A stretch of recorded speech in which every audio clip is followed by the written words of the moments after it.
This is a true crime discussions channel. We speculate. This is all just speculation. Because it's true crime, it's for mature audiences only. There will be no children allowed, no exception. Everything on this channel falls under fair use. Please remember to like, comment, subscribe, and share this group. Hey y'all, happy Wednesday. Happy hump day. Good to see you. Thank you for being here.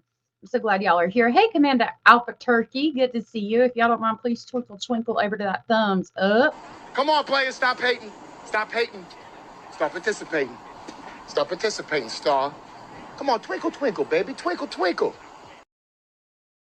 Twinkle, twinkle, baby. Thank you guys for being here. I really, really appreciate it. Hannah, thank you for going to the other live. I saw you there as I was pinning that comment, the link to this live. Edith, good to see you. You are in vertical. If you want to be in the normal live, just click that link there at the top. Southern Cats, good to see you. Hannah, good to see you. I'm so glad you're here. Parabola, good to see you. I'm so glad you're here.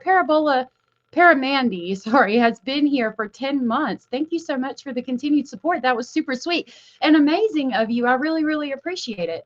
Paramandy says, all 10 months with all of you. I know, how special is that? That's amazing. And thank you so much for sharing that milestone with me. And thank you for the continued support. Let me get you an amazing. Amazing. Basil says, amazing. Jenny Jen, thank you for being here. And Just the Facts, good to see you. Well, I gather wood. Hope everyone's staying warm and safe. I hope you're warm and safe too, love. Hey, Indy, good to see you. Yes, you are out of vertical. Yes, ma'am. So glad y'all are here. It's good to see y'all. I want to show y'all something that I saw this morning that really made me feel special. Hold on, I'm going to pull it up before we get started. Look, 1 hour ago, Plunder shared my video. I said, thank you so much. That was so sweet of her. Wasn't that so nice? Made me feel really special. Thank you, Plunder, for that. I really, really appreciate it. That was so cool. So yeah, the Tyler Thomas booking videos are out. So I have been submitting FOIAs like on a daily basis. And actually, in order to, for those of you who don't know this case, we'll go back and watch while I find it. We will watch my little intro video I did kind of explaining this case. Let me pull this up. Anyways, in the Victoria Martens case, there is body cam, and I have it in this video, but what I have is from the news, right? So I was like, man, there's got to be more body cam. So I submitted a FOIA request, and they sent me everything again. So I'm kind of going through and trying to figure out what we had already and what we didn't. There is some stuff in there we did not have. Yeah, so we'll play this video. In this video, I go over 2 police reports. This case is the worst case that I know of. 10-year-old Victoria Martens was decapitated and set on fire on her 10th birthday. This is one of the old videos, one of the originals. So we'll go through this just in case you do not know this case, and then we will go into what we have already. There's a whole playlist on my channel that I actually still get comments on to this day. I'm also looking into loop streaming. So I think if I decide to do that, either a Saturday or a Sunday, I'm going to set it up to loop the whole Madeline Soto playlist, which means that would have everything in the order that it happened. And then I want to loop the Victoria Martens playlist.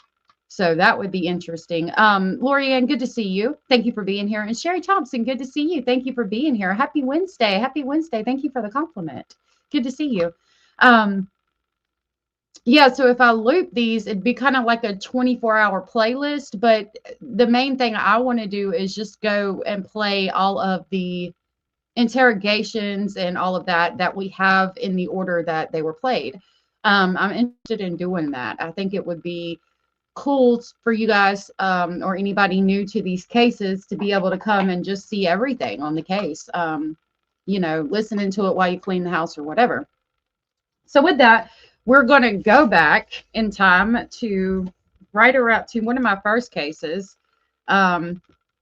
This was I think it was my most expensive case too. I think I paid almost $1,000 for this stuff. And I emailed the district attorney. They sent me everything. So anyways, we're going to play this video to kind of remind you of this case. And then we're going to go through what I got sent because there is some new body cams. I'm hoping the Jessica Kelly ones are in there, but I haven't been able to check all of it. We're going to kind of go through it together. I used the Freedom of Information Act to get Where information is he on a getting case out of New Mexico. This is the story of Victoria Martens. We're I'm going to so glad you're start here. with 2 police narratives that I did, and I will be putting out the interrogation. Basically, I want to get to the bottom of this case because I don't understand exactly what happened, who was Still don't responsible, understand. and why the mother only got 12 years.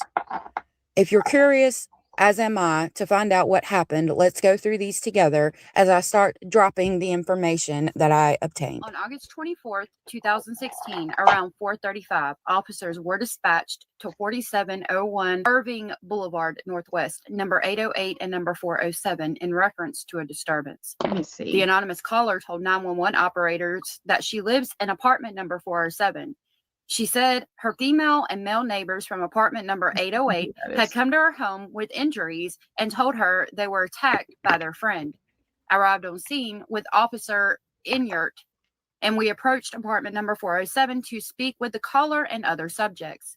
The door was answered, the female caller, and she pointed me to a male and a female just inside her that's front crazy. door. The male had a black eye and the female had a large cut to her forehead. I then spoke to the female with the cut, who appeared afraid and was shaking. So the Joel Guy Jr. case reads that on November 26th of 2016, 61-year-old Joel Guy Sr. and 55-year-old Lisa Guy were homicided and dismembered by their son, 28-year-old Joel Michael Guy Jr. in Knoxville, Tennessee.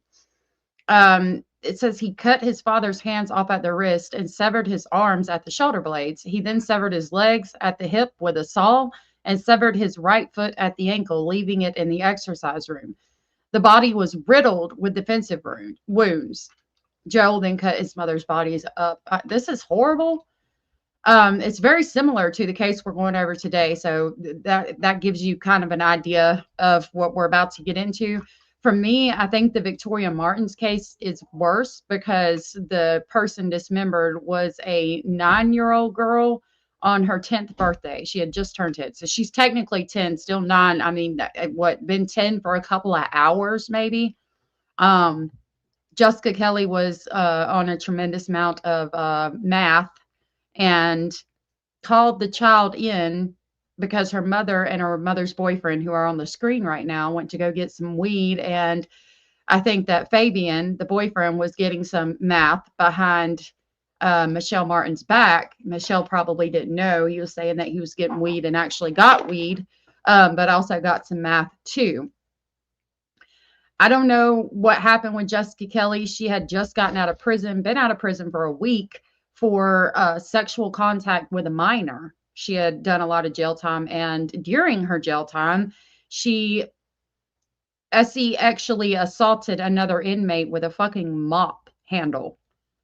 So Jessica Kelly is Fabian Gonzalez's cousin. Fabian Gonzalez is Michelle Martin's boyfriend. Fabian Gonzalez is the one you see on the screen. Horrific case. I think Michelle Martens got involved with the wrong people. Michelle Martens seems to have a bit of a cognitive disability. It was later found out that she admitted to a lot of things that didn't actually happen. She admits to letting men abuse her child, like come meet her for dates, and then basically Essie actually rape her daughter. That was found to not necessarily be true. But there was unknown male DNA found on Victoria Martens' body that still to this day, nobody knows who did it. You're not late. Kex, good to see you and nice to meet you. Okay, so I have some body cam from like Fabian Gonzalez. See, I'll show you a little bit of one. There's nothing really new in it. I just got some new videos that haven't come out. Oh my gosh. What are you doing, file? Hold on. I'm doing a background real quick on the case, but here you can see, like, there he is in the back of the car. It's from the original case. I just am going over some body cams, possibly some other interviews that haven't been released yet. So we're going to find out kind of together. I haven't had time to go through all of it. Hey, Percy, and hey, Karen. So I'm going over the police narratives that I originally did probably a year ago, so people understand the case, and then we're going to go get into the newer stuff. Stated that within the last few minutes, she was awoken Hey, Daria. by her friend Jessica. She said that Jessica had struck her in the head with an iron, but did not elaborate on what an iron was. Jessica then asked her, "Do you believe in God?" and struck her several more times. I hate listening to myself. The male subject with a black eye nodded in agreement as the female spoke, and he said that Jessica was still inside of their apartment, number 808, with their 10-year-old daughter. At this point, Officer Inyart and myself went to apartment number 808. As I approached the apartment, I walked up a flight of stairs on the outside. I got to the top of the stairs and observed a heavyset white female had opened the front door to apartment number 808. She was wearing a blue shirt and black pants. When this female opened the door, I announced that we were the police. The female went inside the door, closed it, and I heard a clicking sound consistent with the door locking. I ran to the door and tried to open it. The door opened a few inches, but was held by a locking latch about 6 feet high on the other side. I then made announcements into the small opening that we were the police and called for Jessica to come and open the front door. While I continued to make announcements, I heard someone from the parking lot below yell, quote, "That's her," unquote. I looked into the parking lot and observed the same white female who I saw open the front door. She was walking with a limp from around the north side of this apartment building. Officer Landavazo was on scene in the parking lot at this time. I told him to detain the female in the blue shirt. When he approached the female and tried to put her in handcuffs, she pulled away and yelled at him. I then went to help Officer Landavazo. He and Officer Inyart held the female's arms behind her back, and I placed her into handcuffs. Come here. Come here. Come here. I didn't do nothing. Come here. That's Jessica Kelly speaking to police in August 2016. Hey, I didn't do nothing. Hey, stop. In the video, police confront Kelly, who is limping after jumping off a balcony. Why'd you lock the door? Somebody just started fire and went over the balcony, dude. APD officers were there initially that night after a call about a fire at the apartment where Victoria Martens lived with her mother, Michelle, and her mother's boyfriend, Fabian Gonzalez. What were you fighting about? She woke up and asked where her daughter was. I don't know where she's at, dude. Okay. No, we got her. She's in another apartment. Huh? Did you hit her? Did you hit her? Huh? Did you hit somebody? She hit me and I hit her back. As one officer talks to Kelly to get her side of the story, a couple of other officers go into the apartment, not knowing what they'll find. When they finally come out, their demeanor is changed. They seem upset. Put it in your car, man. You're gonna walk. Broken. I just got thrown off the balcony. You didn't get thrown off. You jumped off. I tell you, close the door. The officer. So the officers walked in and they found Victoria Martens' little child body decapitated in a bathtub, and she had been set on fire. This is what I'm trying to get. I'm trying to get the full body cam of Jessica Kelly. So far, I have been unsuccessful, but they could be in this file because I do have body cam of Fabian now that we have never had before. There's also an interview with somebody that doesn't sound familiar, but again, I haven't been through all of this. Indie Girl, good to see you. I'd like to go through this with you guys a little bit and like kind of research it together and then put it out into videos after our live stream. So we're going to kind of go through it together. I'm hoping this body cam is in there because I want to see this in its entirety. Then get a call from dispatch. What we're looking at here, male, female, breathing. Walk. No. Female, No. Before they reach the officer's car, Kelly tells them there was another person with her in the apartment. Who else was in the apartment with you? Another guy. Where's the other guy? He took off. He started trying to wipe blood up. And I started panicking. Who's the other guy? I don't know his name. They call him a Pote. Officer. They call him a Pote. They call him a Pote? I don't know what that means. But there was unknown male DNA found on Victoria Martens around her neck and I think on her chest.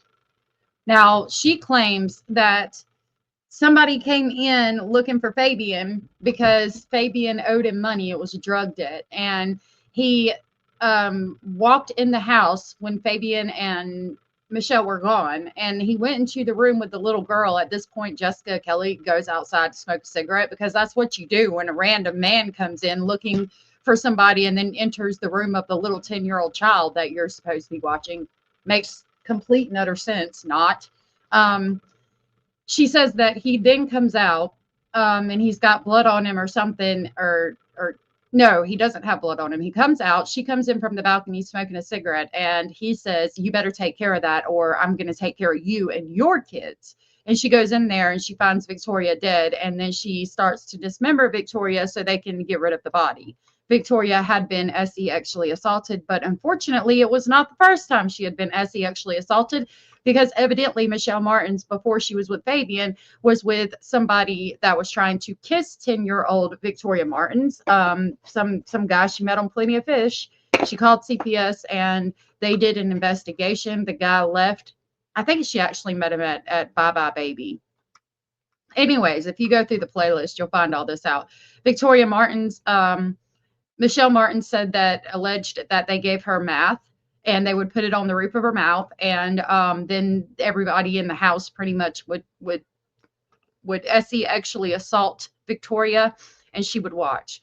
During the autopsy, it was found that there was no meth in her system, so it didn't make sense that the mother would say, we did this horrible thing, yet there's none in her system. That's when everybody found out that Michelle Martens has something wrong with her cognitively, and she admitted to these things allegedly because she thought that's what the police wanted to hear. It was also found out that Victoria Martens had had an STD that she had had for an extended period of time, and that's how we know for a fact that the ex-boyfriend of Michelle Martens had been hurting Victoria. I'll continue this. We'll probably just do the first narrative and then get into the new stuff. On scene still had not found the 10-year-old female, and I was worried about her safety. At this And her time, young son, I heard the fire alarm sounding from apartment number 808. Yeah, the Matthew, I think is his name, and I have his account. I have what he told police. I haven't read it. I can't read it. It was in the documents they sent. A lot of people have asked me about that document. I might read through it one day, but the thing is, Matthew is still alive. He lost his sister, and I will never read through that document online for everybody to hear. I will, when I have the ability, when I'm in the correct mindset and can read that document, I'll kind of give a synopsis on what it says, but that child's been through a lot. I would never read that document online. If you want that document, you would have to submit a FOIA request and get it yourself. That child's still alive out here, and he's been through enough. Ran to the apartment with Officer Inyart, and the door was still Hey, locked. Cora. Fearing for the safety of the female child, who still may be inside the apartment, I used my feet to kick open the door and made entry into the apartment. I saw a kitchen to the immediate forward from the doorway. I then made my way to the right again and into a large bedroom. I did not see. This is actual video from the apartment complex. When you go to rent an apartment here, you can do a virtual tour. So I did a virtual tour of the 2-bedroom apartment. So the apartment they were in at the time would have looked like this. This is from Aurora Apartments, Aurora Villages, or Aurora Apartments. This is the exact same, not the same one, but an apartment that is in the complex that's a 2-bedroom, which is going to mimic exactly the type of apartment that they were in. I doubt this is the same one. It might be, but I doubt it. See anyone in that large bedroom area. I then made my way into the bathroom attached to the large bedroom and did not see anyone inside. I then went back into the living room and went to a hallway opposite of the large bedroom. I went to the left and into a small bedroom. I did not see anyone inside of this room. I then went into the bathroom next to this bedroom. Once inside the bathroom, I observed a female child wrapped in a blanket and on fire while lying in the bathtub. I asked Officer Inyart if he had a fire extinguisher in his car. I then went to the living room and found a blanket on the floor. I went back to the bathroom and I used my hands wrapped with the blanket to put out the fire surrounding the female. The female appeared unconscious and did not move. The skin on her right leg was blackened and appeared to be burned from the fire. Her leg appeared to have been severed and removed from her body at the middle of the thigh. I stepped into the living room area where there was less smoke and advised dispatch of the female and to have rescue arrive as quick as possible. I left the blanket on the floor in the bathroom and stepped out of the apartment at this time. I then met with Officer Landavazzo and requested that he place the female in the blue shirt into his police vehicle. The female then stated that her leg was broken from jumping off the rear balcony of the apartment. I assisted Officer Landavazzo with holding the female up by her arms and walked her to his vehicle. She said that her name was Jessica Kelly. She was placed into the vehicle. I had no further contact with Jessica, the female caller, or the female with the injury to her head, or the male with the black eye. I then spoke to Lieutenant Ong, who took over scene responsibilities at this time. He ordered me to block the entrance to the complex to the south at Ivering Boulevard Northwest. I remained at that post until I was relieved by Officer Harrison. I spoke to detectives from the Violent Crimes Unit and CACU to explain the above. I had no other involvement with the investigation of this case. Okay, so this is going to go into the second narrative, which is where they go to the hospital. Michelle Martens is treated for this gash that she had in that picture where Jessica Kelly hit her with the iron. And Fabian, I think, is taken directly to the police station. Jessica Kelly's treated for her broken leg. So, yeah, Max, this is a really bad case. I don't know if you should be here. You know, that's a good question. She was in the tub. Well, because it would wash away evidence. That could be why. If he turns on the water, it would wash away the evidence. If you pat it with a blanket, any evidence would be in the bathtub or on the blanket, I would think.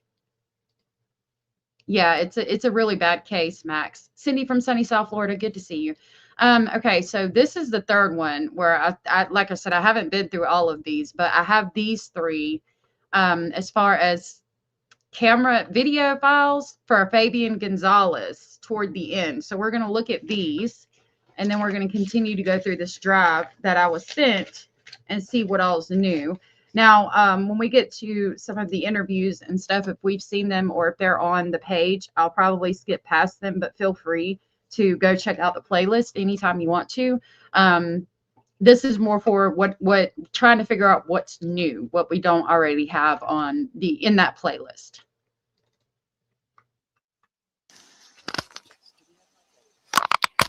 This one is August 24th of 2016. Do you believe that's the day that it happened? Not yet. We're not gonna question it yet. You guys got this. Whose vehicle is this? Guys. Whose unit is this? But whose unit? It's locked. Oh, trying to make it where. Sorry, bro. I'm Detective Danny Padilla. Okay. Can I have your name real quick? Hold on. I think Fabian so. I hope you're having a good day, Cara. Gonzalez. With a Z? Hold on. I'm not going to take any statements yet. I'm just trying to get information, okay? Hold on a minute. What did he say? Gonzalez. With a Z? Hold on. I'm not going to take any statements. He said, I need to talk to you. This is something probably fucked up. I need to talk to somebody. I'm just trying to get information, okay? What's your date of birth, sir? 10/12/1984. 10/12 of 84? Yes. And how old are you?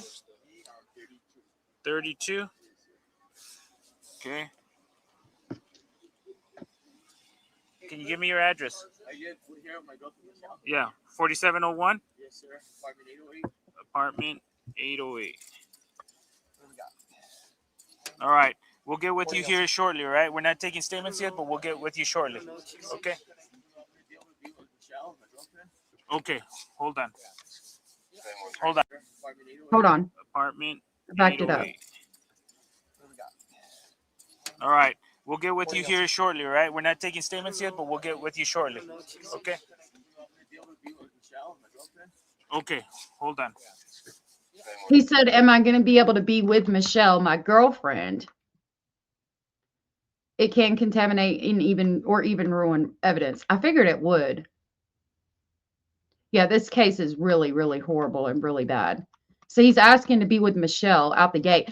I don't think Fabian did this. Like, I think Fabian went to jail, which he gets charged with endangerment because he knew how bad Jessica Kelly was.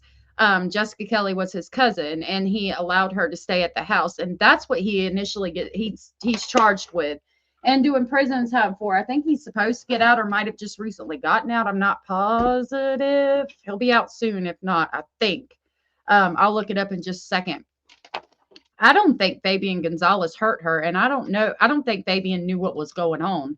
I don't. I think he was doing math, and I think that he knew Jessica was a danger, but didn't think she would do something like that. I mean, she had been going to her kids' football games and stuff. They try to get Fabian in the interrogations to admit to things, and his story stays the same throughout it all, and he's trying to explain to them. I think he's genuinely scared in this moment. I do. Hold on. Let me get with you, okay? I just got here, so I'm just gathering information, okay? I'll get with you shortly.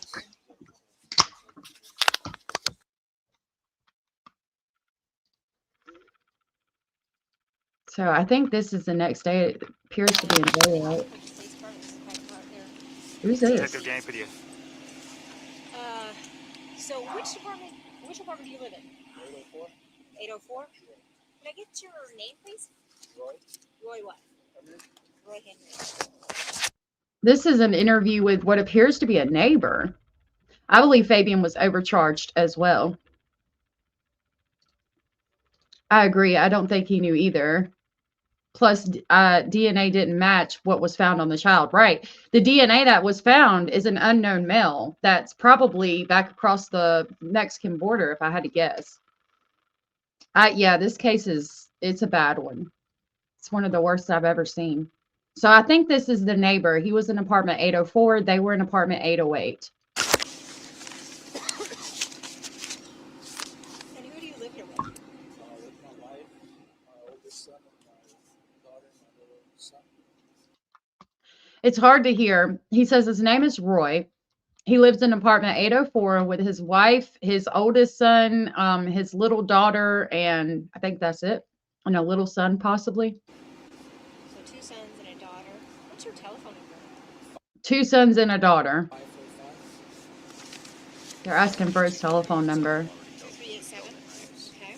Oh, man, that's not good. Can you tell me if you heard anything unusual last night? I was going to say we were told to, so yeah. What is So they asked, can you tell us if you've heard anything unusual last night? And he said, actually, my wife, she did. That woman, well, actually just one, the woman just drove off, and then more from 10, so. They asked what it was. He said she heard some lady screaming or yelling. Yeah, they've already been identified. Hang on, bro. Sorry. They've already been identified. Hang on, bro. Sorry. By the time she looked out, she said she didn't see anything. and what time was that? Do you remember? He said they were screaming outside, and by the time his wife looked outside, she didn't see anything. Yeah. Yeah. I think Fabian was overcharged. And I think Jessica Kelly needs to tell who actually did the latter half of the abuse on Victoria Martens. And I hope that other motherfucker's been charged that did it to begin with. Michelle Martin's ex-boyfriend from Bye Bye Baby. It's a little bit after 4. A little bit after 4. Did you hear that? No, I was asleep still. So Okay. that's when she woke me up. She said something's going on outside. So.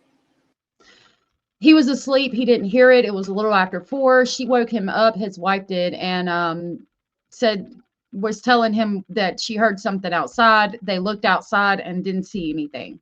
So she woke you up, and did you get up or no? I kind of laid there first. I didn't want to hook up with her. Right. So you did. So she woke him up. He didn't get up. He kind of laid there at first, he said, because he didn't really want to look outside. Okay. Thank you so much, Hannah. I hope you have a good day, love. Look, did you Not look out the window, right? The only time is when I saw the cops pull up. That's when I got up and I looked out the window. Okay, what time was that? The only time he looked outside was when the cops pulled up. I don't even know. Maybe about close to 4:30. Okay. He looked outside when the cops pulled up close to 4:30 in the morning. Okay. She said she heard a man saying, yelling at a woman. Yeah, I guess the woman was either running or she said that she was. What the fuck? Okay, so he said that she said she heard a man yelling at a woman. The woman was running, and now somebody else is screaming across the parking lot. She was either running or something. The woman was running from the man who was screaming or something. She said the man said something to her, like, come here, but she said no. And that's all she said. She said the man said something to the woman like, come here, and she said no, but that's all she heard. Okay. What's your wife's name?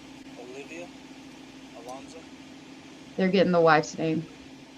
She's there right now if you want to talk to her. Yeah, we will in a second. What's her telephone number? Do you know? It's the same as mine. Oh, okay. So is that a, do you carry that It's the cell? same. Yeah. Yeah. Does she have one of her own or no? She doesn't. He offered to let them talk to her. Yeah, I don't know. I think Jessica would have been at the hospital at this point. Is there one at the apartment? My son's, he's there. Maybe though. Okay, what's your son's name?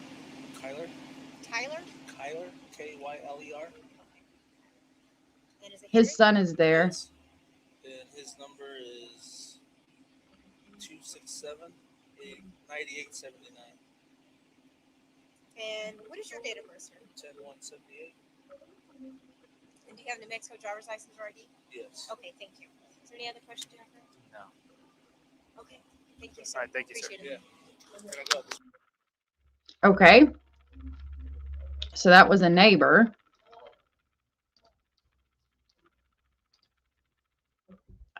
Where'd it go? Yep. Okay, this is Fabian in the car. I think this is around the same time that we saw because the sun is up.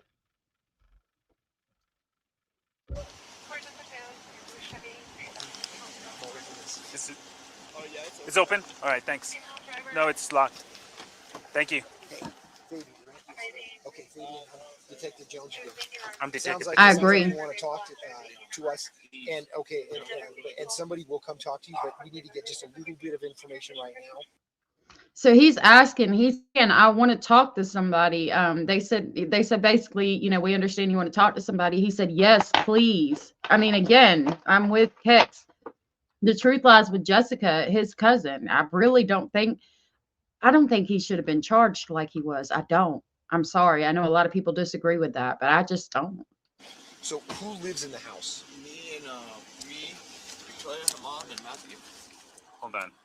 And Jessica, she was staying with us. So, I'm sorry, Victoria? Yes. You said? Victoria? Okay, they asked who lives in the apartment. He said me, Michelle, and Matthew. And he noticeably left out Victoria. Let me play that again. I know it's hard to hear, and I apologize about that. I'm going to put captions when I put this out on video. Victoria, her mom, and Matthew. Victoria, okay, he did say Victoria. I apologize. I'm going to play that again. Just a little bit of information right now. So who lives in the house? Me, Victoria, her mom, and Matthew. Victoria, her mom, and Matthew. Hold on. And Jessica, she was staying with us. So, I'm sorry. And Jessica, she was staying with us until... Sorry, Victoria? Yes. You said? Victoria is who? Michelle, and me, and Matthew. Michelle? Okay, she was staying with her until her mom kicked her out. And then he's going over it again. Me, Victoria, Michelle, and Matthew is what he's saying as far as who lives in the apartment. And Jessica was staying with us for 2 days. Hold on, buddy. Hold on. And Jessica was staying with us for 2 days until something. And they told him, hold on. Who's Victoria? What's her last name? The daughter. What's her? Victoria Martens. Okay. The daughter, Victoria Martin. And Michelle is? Last name? Mom. Michelle is the mom. Same thing, Martens, Michelle Martens. Last name, same thing, Michelle Martens. And and then Jessica is Jessica Kelly. Jessica Kelly. Kelly. Yes, sir. Okay, and then Jessica Kelly. They're given the last name. Okay. Do you know her date of birth? No, I sure don't. And how long has she been living with you?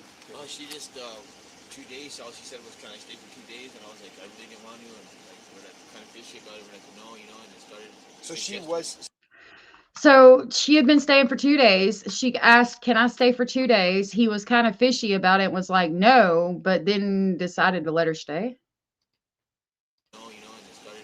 So she was. So Matthew was there when Jessica started living. Yes. Matthew was there when Jessica Kelly moved in. And she wasn't gonna live with us. She was just gonna stay for a couple. Where's she from? What's her She wasn't going to live with us, he said. She was just going to stay for a couple of days. backstory a little bit? I don't need a bunch of it. She said she just got out of prison, and if I could help her because she's making. They asked for the backstory. She said she just got out of prison and was asking if he could help her. Help her because she's my cousin, and so I was like, she's your cousin? Yeah, I said, I'll ask my. And she said, "Can you help me because I'm your cousin?" And he said, "I'll ask my girlfriend," which would be Michelle. Girlfriend. Okay. So what was she in prison for? So he was saying, so I asked her, and then they're asking right now, what was Jessica Kelly in prison for? Corey, no, well, kind of. So what happened was Jessica Kelly snapped as she was decapitating Victoria in the bathtub. She grabbed an iron and she hit Michelle Martin. She said, "Do you believe in God?" And then hit Michelle Martens in the bed as they were kind of sleeping or getting up out of the sleep. Fabian tries to get in between them and stop it. And I think he did hit her in one eye, but the other black eye is from his baby mama. The day before or a couple of days before, they went to a barbecue at a family member's house, and Fabian's baby's mama was there, and he tried to get with her or something. No, he said, told the kids, go tell your mama shut up, or she's a trick or something. I don't know.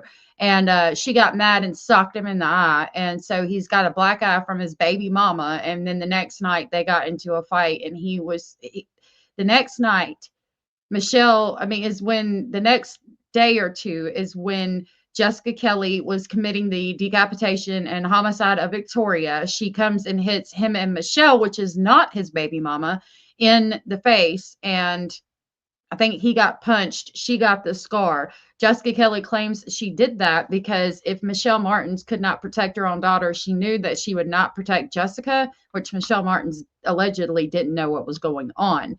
It's interesting to me that Fabian was driving around in Michelle's car, went to his baby mama's house to a barbecue, and was just hanging out over there. That lets you know exactly how much he cared for Michelle. He had been living there for about a month, I think. Okay, they asked why Jessica Kelly just got out of prison, and he said, "To tell you the truth, I don't know. I don't remember why she was away for so long."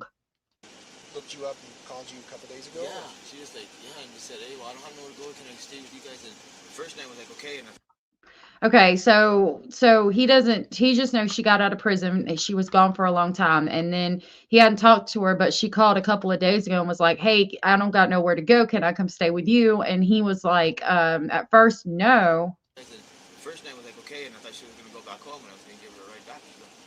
Oh, at first he was like, okay, and he thought that she was going to go back home and he was going to give her a ride back. Can I just stay with you guys, for a couple of days until my mom picks me up and makes me move? So she said something stupid. And so then she's like, "Can I just stay with you guys for a couple of days until my mom picks me up and makes me move?" And he throws his hands up and is like, whatever. Make me move. So she said something stupid, started like that. Okay. All right. Okay. And it started like that. Thanks, man. We will talk to you in a little bit. Okay, just hang tight. It takes a while to get all this stuff ironed out and get to where the detectives come talk. They'll tell. He's asking about when can he go see Michelle and see how she's doing, and the detectives are like, "We'll let you know." You when they come meet with you. We're kind of doing some peripheral stuff, so that the folks who really want to talk to you will come and talk to you. Yeah, we're sorry about being short, man, but this, it's pieces. It's a pieces to a puzzle that we're trying to put together. Okay. We're never gonna be able to go see Michelle. They'll let you know. Yeah, they'll let you know. Okay. He asked, sorry, he asked again, when am I going to be able to go see Michelle? And they're saying, we'll let you know. The folks who really want to talk to you will come and talk to you. Yeah, we're sorry about being short, man, but like this, it's pieces. It's a pieces to a puzzle that we're trying to put together, okay? They'll let you know. Yeah, they'll let you know. We're doing everything as quickly as we can. They're going to tell you, but I don't know. I didn't catch what that said. Hold on. We're doing everything as quickly as we can. They're going to tell you, but I don't. I think he said what happened with the baby, but I couldn't understand the rest of it. What happened with the baby? Okay, Scratch, good to see you. No, he doesn't. And those women are vicious. Those are some vicious people. Yeah, they were part of some shit, man. I don't think that that's the first body that Jessica Kelly has taken out. I think she was involved in some shit. This takes place in New Mexico. I think she was involved with some real dangerous people out there. I don't think Victoria Martens was the first body that she has cut up, unfortunately. I don't know that anything would ever get tied back to her. I feel like she had been fucking around basically with like cartel or something. I don't know. But I think Jessica Kelly, either from doing the shit that she did, you know, when you just the mind fuck of everything, it created a demon in her, or she always had some kind of sick desire for hurting children or sexual contact with minors, which was her other charge that landed her in prison, mind you. I think that either she was always bad and she got involved with a group that fed that need to be bad, that I call it demonic entity in her, or she just there's a point when you go past doing things that you never thought you would have done to begin with, and then when you get past that point and you've done everything you always said you never did, there's kind of no stopping that person after that. From what I've seen, I've never been past that point, but I've seen others that were like, I mean, there was just, they didn't care, you know, in my life back in the day. They had just been past a point and were so broken that it didn't matter anymore. They didn't care. They did whatever. I think there's something in Jessica though. Rebel Princess, good to see you. Yeah, the point of no return. I've seen it personally. I've never been there. There was strict lines in the sand. I lived a different lifestyle, but I still had some pretty strict lines in the sand for myself. And I stopped, thank God, before too many of them lines got crossed. But there's people out there that just reach a point of no return, and then you get shit like this. Oh, no. We're only doing the peripheral stuff. Okay, so we don't have all the information. We can't give you any information, right? So they're saying that they can't give him any information, things like that. Okay. But we will try to get that to you as soon as possible, all right? His eyes are welling up. He's about to cry. You can talk to them about it. We haven't seen it. He's crying right now. Yo, I'm telling you, man, he didn't do this shit, man. He's guilty for bringing Jessica there, but hold on a minute. You can talk to them and give you any information, right? Okay. But we will try to get that to you as soon as possible, all right? You can talk to them about it. We haven't seen it. He just asked, is Victoria okay? He said, is she okay at least? Because their theory, that what they said was that they didn't know that Victoria was dead until right before they called the cops. Jessica Kelly walks in and hits Victoria Martens with the iron, and she says, your daughter's dead. And they run out of the house. They hear this as they're running out of the house to the neighbors to call the law. Fabian gets a neighbor that he knew and is trying to tell Michelle, come here, to try to keep her away from Jessica, because at this point there's no containing Jessica. And they've just heard that Victoria is dead. And with him, his eyes welling up right now, and he's crying and saying, is she okay at least? Talking about Victoria. I really think he didn't know. Oh my God.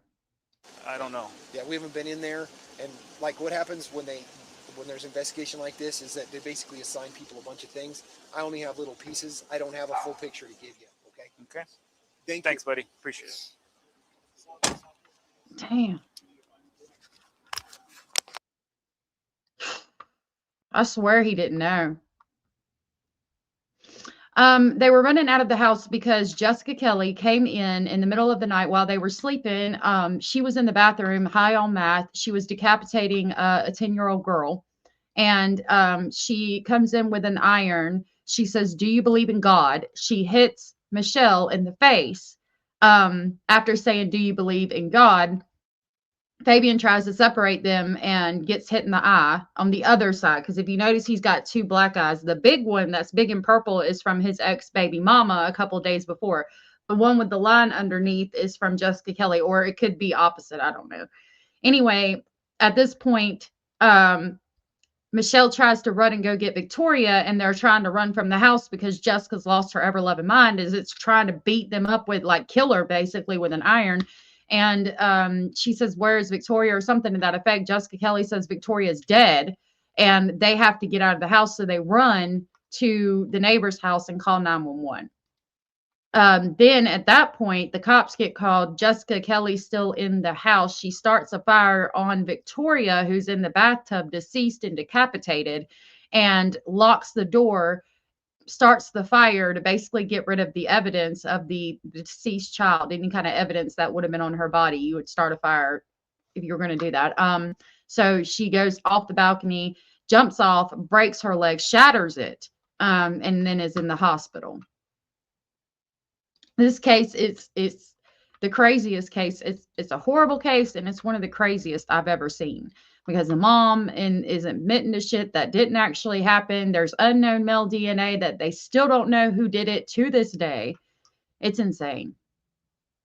So he wasn't part of this. Didn't they live together? Yes, they lived together in the same apartment.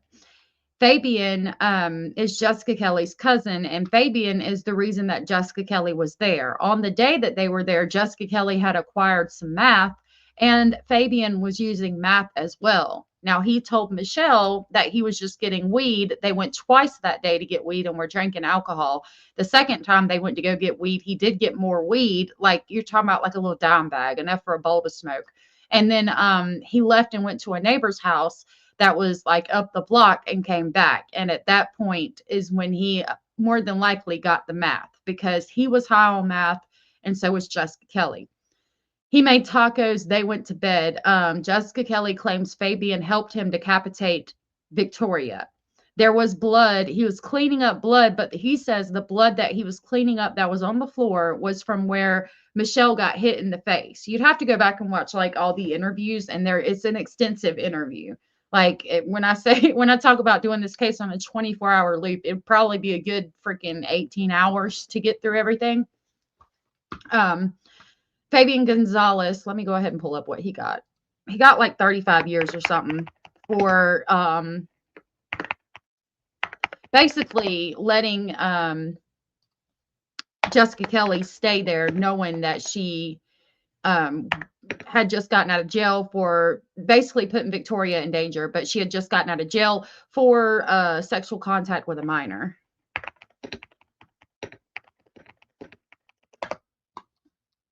Okay, so Fabian Gonzalez was sentenced to 37.5 years for his role in the death of 10-year-old Victoria Martens. He was convicted of reckless child abuse resulting in death and tampering with evidence. Fabian Gonzalez was the only one of the three who faced trial. So Michelle Martens and Jessica Kelly all took plea deals. Fabian actually took his to trial. He was found guilty of reckless child abuse, tampering with evidence, and conspiracy to tamper with evidence in 2022. He was sentenced to 37.5 years.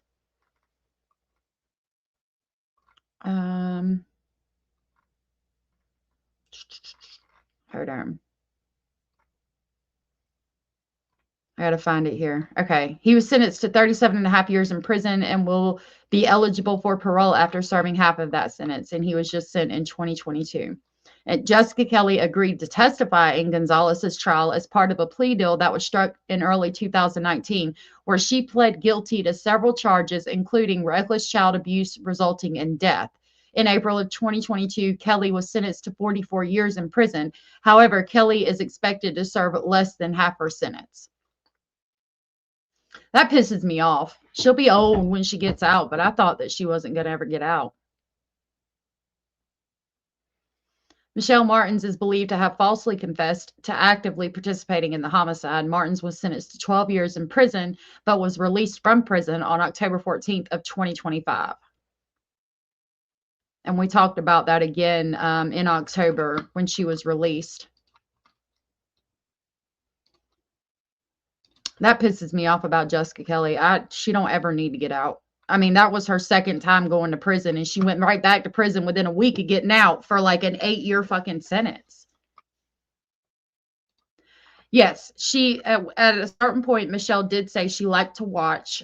She said that because she was asked why she let these guys come by and hurt her daughter like that she met on Plenty of Fish. And she said she liked to watch. She also said that they would take and put meth on their thumb or finger and like put it in the roof of Victoria's mouth. And they had done that day because it sedated her to a point where they could hurt her in that way. Through the autopsy, it was found that that was all a lie. There was no meth in her system. And the news came out based through the sheriff's office, and they said that Michelle Martens was a people pleaser and that she falsely confessed because she was under the impression that that's what the police wanted to hear. That's why if you watch the last video where she gets arrested, she is completely and utterly surprised. And they're like, I don't know why you look so surprised. I mean, do you not, like, after everything you said, why the fuck are you surprised you're being arrested? Which is a normal thought process, right? Like, bitch, you just admitted to meeting men so they could actually rape your child, and you watched and you did all of these things. And she's just befuddled because in her mind, I did everything you wanted me to do. I said what you wanted me to say. Why are you arresting me? I don't understand, because she really didn't. So it's crazy. Rebel Princess says, wasn't there a theory that the girl was, and then homicided? Jessica had some debt and paid with the child. There was. Jessica said that Fabian had a drug debt and that somebody came in looking for Fabian to collect on that drug debt. He walked into the room with Victoria Martens. She walked outside to smoke a cigarette. The man came out of the room, said, you need to take care of that mess or I'm going to homicide you and your children. She at that point goes in the room, sees that Victoria is deceased and proceeds to freak out and then start decapitating her body. That's what her story was. And there was unknown male DNA on her body. I think it's more along the lines of what you said. Jessica, because Jessica had no money and all of a sudden she had a shit ton of math that she was doing to the extent of the TV was talking to her. So I think that she PIMPED out the child and got the math, and somebody ended up going basically. I don't even want to go down that road, but you get the point. The sad thing is, in Victoria's short life, this was not the first time she had been sexually abused. Michelle caught her ex-boyfriend trying to kiss Victoria. And at that point, she called the law, she called CPS, and the guy that she met at Bye Bye Baby, I think that was where she met that one, was taken into custody. There was also men she met on Plenty of Fish who could have abused the children, but I don't know for a fact that they did. I know for a fact the one did. During the autopsy, they said that Victoria Martens had HPV, which is humanoma papillomavirus, and it had been there for an extensive period of time. Way more than the time that Fabian and Jessica were there. Anything happening from that point on would not have been as extensive as it was. So somebody had abused that child before Fabian and Jessica were even in the picture. So unfortunately, in her short life on this earth, Victoria suffered immensely. Michelle Martens should have never had custody of her. Victoria should have been with Michelle Martens' parents or somebody else. That should have never happened. So these were released October 21st of 2025, and they're titled Jessica Kelly. I think these are the three that we have. I'm going to I know this one. I think this is the hospital one. We'll listen real quick. Okay, we're on the record. So August 24th, 2016, 7:25 Yeah, it says p.m. UNMH. We're at UNMH with Detective Connerman and I. We listened to that one. That one's out on the channel. I'm gonna see what this last one is. It's also UNMH. So when we're done, you can take all the time you want to read the warrant. We just want to get you processed. Well, I want to read this warrant because you already started your process. Get it, and here's we have a warrant, and we're not required. So this is out on my channel, but we can listen to how much of a bitch Jessica Kelly is during this. No, they didn't. She was halfway into eating her burger and they arrested her, which I get. I mean, they thought that she just admitted to a bunch of fucking crazy shit, man. And I get it, but they didn't know that she was lying at the time. I think it was when the autopsy came back and there was no math in Victoria's system that they found out that Michelle Martens was lying because at that point they're like, why the fuck would she say that she gave the child math if she didn't give the child math? Like, that's horrible. And that's when they kind of started to question things. Are we redacted? To let you read the whole thing before we do it. So we need to get you processed so we can move on, and then we'll leave you a copy. I'm leaving this copy with you. This is all yours. But we're taking your DNA. She's a bitch. No ifs, ands, or buts about it. We're going to take your DNA. Okay? Well, you could have my damn DNA. What the heck? What are you going to do with that? I want to know why I'm being treated like this. Again. Again. You're being arrested. All right? Jessica, stop it. Lord Jesus. Why you're being treated like that? Orange Rose, good to see you. I don't believe anything the mother says or claims. I have no doubt the child was abused. I just don't trust who the mother accuses. I don't blame you. There's still a lot of questions. And Matthew is with his dad right now.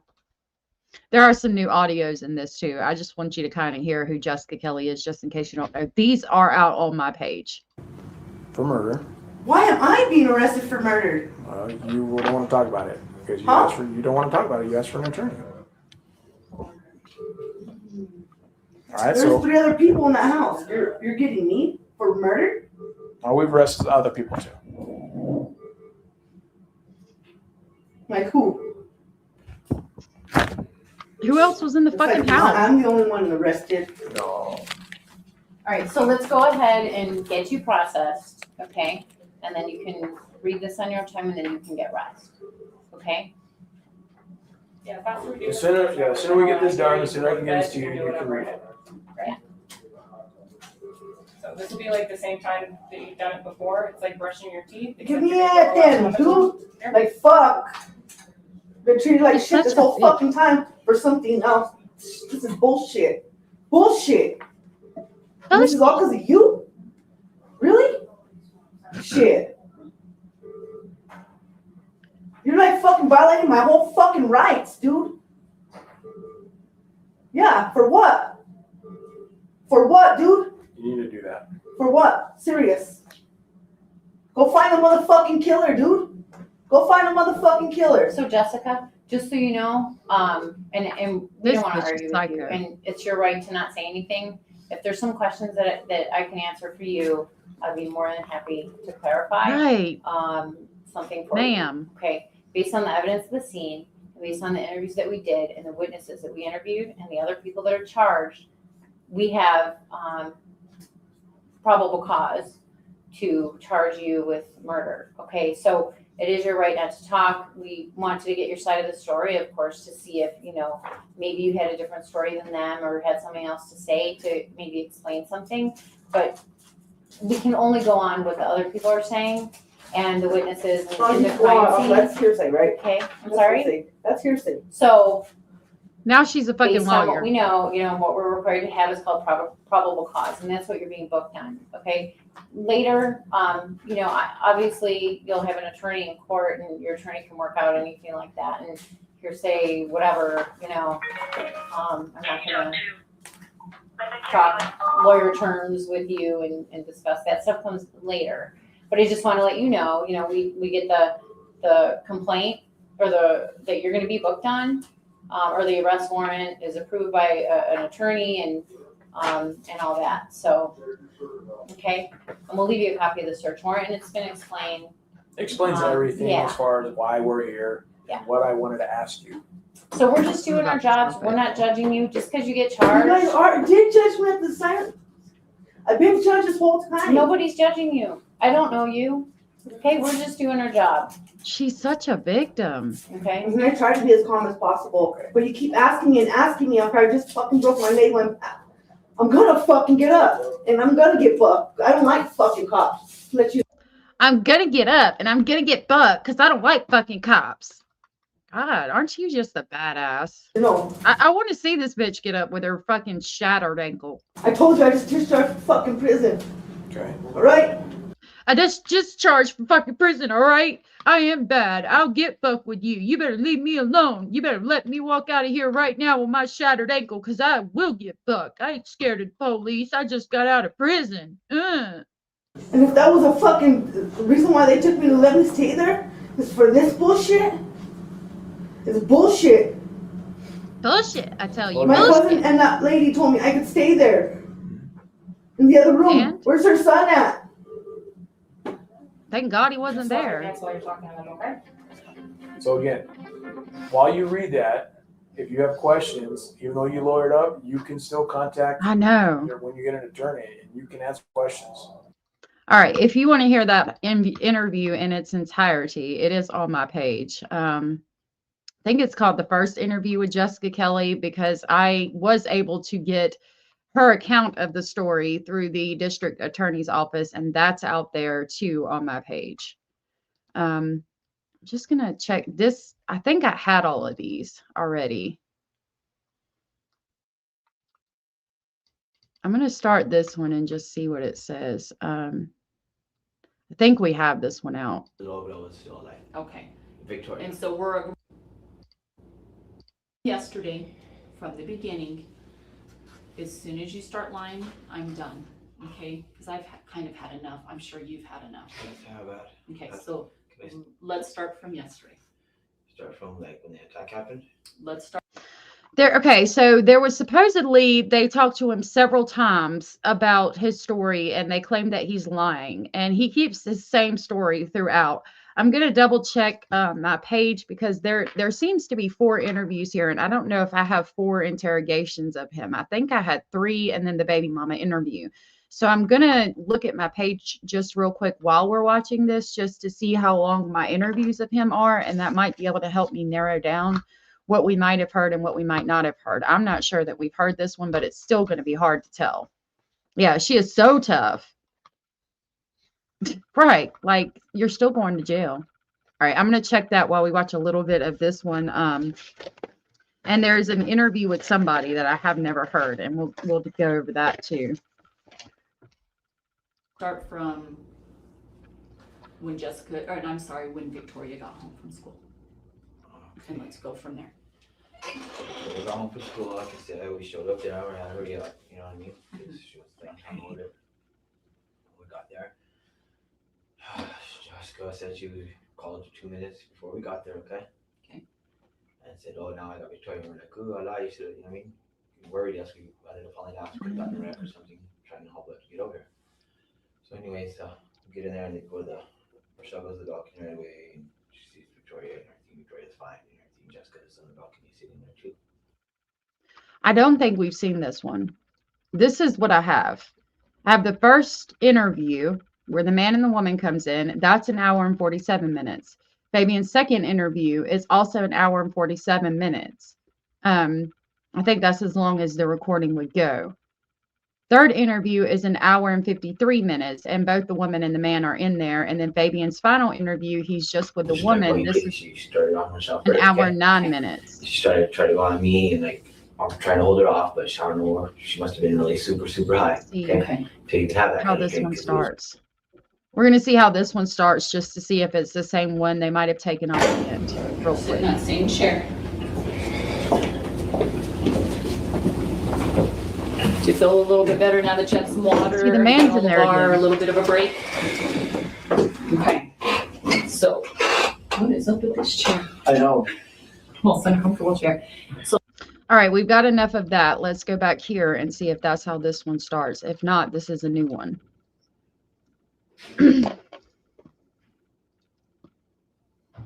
Hey, Alex. This case is crazy. Hey, Gam Gam to 3. I agree with that. Yeah, and it was really stupid how quickly she let these people move in, but she was not of the right cognitive mind, not even to have children in her custody, I don't think. So this might be the final interview. We're going to see if it's the same, if it starts the same as what we just saw.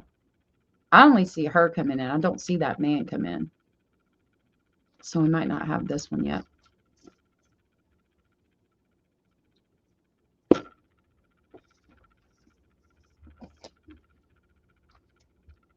Because he had several interviews because they kept saying he was lying and he kept saying, I'm not. Bella, it's good to see you, love. I heard about that. It's very sad. I'm going to keep them in my prayers, the school shooting there in British Columbia. I heard about that this morning, and I'm so sorry.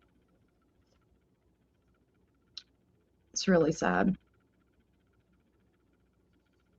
That's true, Lori. They put it on the news. The shooter was not the shooter, but a family member of the shooter. Oh, wow. That's interesting.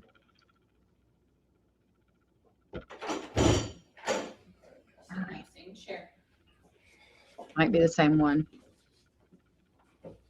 Yeah. Feel a little bit better now that you have some water, granola bar, a little bit of a break. All right. That is the same one that's already on the channel. This is number 4. These don't show up for some reason. Like, I think I'm going to have to go through them after the live and see if I can get them to show up. It might be more of the same. I'm going to lower this down while that tries to load, and I'll see if it's different, but I think that's all that is. These were really hard to get because I had to get an actual, like, DVD player to get these off. This is Fabian Gonzalez at the police station. I think that's the one we just did. Fabian Gonzalez, August 24th.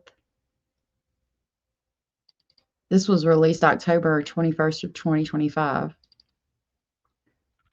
I'm on the record. It's August 24th, 2016. Reference, it's now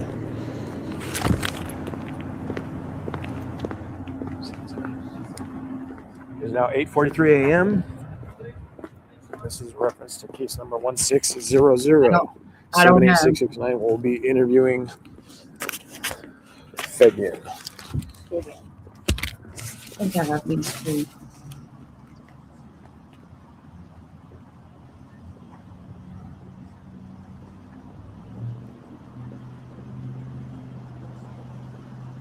I know I've heard this one.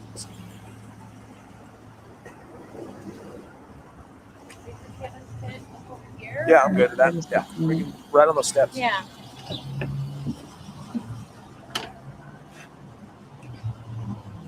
That one's out. This is advised of. So I'm back on the record. It's 9:30 a.m. It's August 24th, 2016. This is also in reference to case number 1600-78669. I will be contacting Fabian and I will be advising him of his Miranda rights due to new information that we acquired, and that we'll be re-interviewing him later on. Hey, Fabian. Hey, man. So I just wanted to let you know, okay, we got some more information that we need to hold on to you more, okay? Some more information, right? Yeah. So I'm gonna advise you of your rights. Drop the pen. About me? Huh? About me? Yeah. What do you mean? Like, what did I do? Well, that's the thing. We got to talk to you again, okay? But because of that, we got to keep you here for a little bit longer. Well, I didn't do anything wrong. I know. So I'm just going to advise you. I'm just going to advise you of your rights. His story was. I'm not arresting you, okay? But I'm doing this because we still need to hold on to you. And at this point, you know, even though you're talking to us and telling us your side of the story, right? We don't know if that's true. Okay. That's why I didn't want to leave my baby so we could both told you guys, you know. Right. And we're going to talk to her too. Okay. But before we talk to her, you cannot talk to her. And we're going to make sure of that. Right. So you do have the right to remain silent. Okay. Anything you say can and will be used against you in court. Okay. You do have the right to an attorney. If you cannot afford an attorney, one will be appointed to you, okay? At any point in time, you can stop answering my questions, all right? Again, we just received more information after we talked to you that at this point, it sounds like it's conflicting with your statement, okay? But we have to look into it, okay? So that's why I'm doing that, because we need to hold on to you a little bit more, all right? You know, you're saying that you have nothing to do with anything. I don't. I Then didn't know she was even did that. I'm freaked out myself. I'm scared even right now. Even for myself. Okay. Because who knows why she even did that? I don't even know. Did what? I'm even scared. Did what? Why she even went off like that and did that? Okay. Because she threatened me too. Okay. So I'm saying is life. I don't even know what's going on. I'm still scared. I know you. It's interesting to hear him because this takes place outside of the apartment, like probably in the police car, and he's saying, I don't even know why she went off and did that. And he said, did what? Because they're trying to get him to admit that he knew about what was going on with Victoria. He said, did what she did. He doesn't admit it, which sounds suspicious, but he could be talking about the iron incident. This is interesting. You are. So again, I'm just explaining to you my side, because there's certain things that I have to do, right, to cover everybody's butt, you know, and you have rights. We have rights, okay? And that's why we're doing what we're doing, okay? All right? Are we kosher? Yeah, we weren't even fighting or nothing. Me and her were Okay. sleeping. We never have fought. I understand that. Okay, so again, at this He point, references fighting. I'm just doing this because you know you do have rights, and I want you to know your rights. You know, we're going to hold on to you a little bit longer, and then we're going to talk to you again. All right, and I'll let you know. Okay. All right. Thanks, buddy. You have any questions? No, just am I going to jail or like No, you're not being charged anything right now. Okay, but we do have to hold on to you more, and there's certain things that we still need to figure out. So that's why I am advising you, because certain things aren't adding up right now. Okay, but again, that's why we need to talk to you to clarify. Nervous. You know, I just everything just happened so fast that day, and it's like I said, I'm just still very freaked out from it. You know what I mean? So I understand. All right, so just hang tight, and we'll be back shortly. Okay. All right. He said everything happened so quickly. Let's see what this one. Second part of second interview. Okay, I'm on the record. Back on the record, 5:19 p.m., August 24, 2016. I will be going into the interview room with Detective Groneman to speak with Fabian. I looked at these before, and like there are audios, but it's like from the man that was sitting in the room. It's the same thing that we see on camera. So I put out what was on camera. And then we have the body cam of Fabian. I put out what was on camera, even though there's audios, because that audio is going to match one of the camera interviews. It's like him, I guess what was on his shirt or something, but there's no picture to it. But we already had the picture because we have them releasing the image from the interrogation room. Yeah, it's very sad. We're going to talk about what happened in Victoria too, in British Columbia. I don't know if it was Victoria, but in British Columbia today toward the end. I'm so sorry. It's horrible. Okay, there is another interview on here that I don't think we've heard. This one that says phone interview is of of Fabian's baby mama. This one I don't think we've heard. This is titled Interview with Jason Oding at FAC with his mother, Jean Saubert. I have no idea who these people are, so we're going to listen to it together. I'm going to excuse myself to the restroom, and I'll be right back. Okay, Jason, if you don't mind, I'm just going to record this, okay? Yeah. I think this is Matthew's dad. No, you're fine, sweetheart. Do what you need to do. Okay, we're on the record. It's September 1st, 2016. It's now 12:56 p.m. My name is Detective Brown with the Albuquerque Police Department. I'm here at the Family Advocacy Center, and I'm speaking with, you can state your name, sir? Jason Oding, O-E-T-T-I-N-G. Okay, and present with Jason is? Jean Saubert, Jason's mother. All right. Okay, and this is in reference to case number 1600786669. Okay. No, this was about what Matthew said. Yeah, I have it. Yeah. And Jason, what's your date of birth, sir? 9/26/72. Okay. And a phone number again for you? 269. Okay. 7493. Area code 505? Yes. 7493? Yeah. And then your address? Is 413. Okay. Alcazar, Southeast, apartment 6. Okay. And your name, ma'am, again? Jean, Jean, Sauber, Sau. He just said this is in reference to what Matthew said. This is Matthew's dad. If they get into talking about what Matthew went through, I'm gonna stop it. I'm sorry if that upsets anybody, but if it goes into detail, like it, I don't want to put that out. But we'll play it and see what's said. If they kind of beat around the bushes, we can play it. But if it goes into like extensive detail, I don't know that I'm gonna put that out. So we'll see. I've never listened to this before. B as in boy, ERT. And your date of birth? 10/14/45. Okay. Thank you, Okay. Abella. And then the phone number for you? For me, it's 505-400-5286. Okay. And your address? 13505 Country View. Okay. Tyler, Texas 2YLER, Texas. Okay. Zip code? 75706. All right. All right, Jason. So sorry I didn't answer your call when you called me this morning. I was actually briefing with our criminalistics team about our case. It's okay. But according to your voicemail, you said you had some information that you wanted for my son. Okay. As far as his experiences with Jessica Kelly. Okay. Oh fuck. Now I noticed you're looking at an iPad. Can you tell me what sorry. information you're looking at? We recorded so we can remember what it was. We wrote down what was said so that we could remember it. So Is this what Matthew told you? Yes. Okay. It was either myself or my mother. I mean, were you guys together when he said this? Yes. Well, in the car. once. Yes. One time, yes. Mm-hmm. But other times, no. Other times, it's usually like with me at bedtime, when he's settling down for the night. Okay. You know, and the mind starts to wander. Has he said what you're going to tell me more than once? He's spoken about Jessica more than once. Okay. All right. So yeah. Okay. So let's see here. I'm a little worried. Okay, I'm gonna have to read your writing here. Matthew said Jessica. Matthew said Jessica did hit Victoria. She was always mean to our whole family.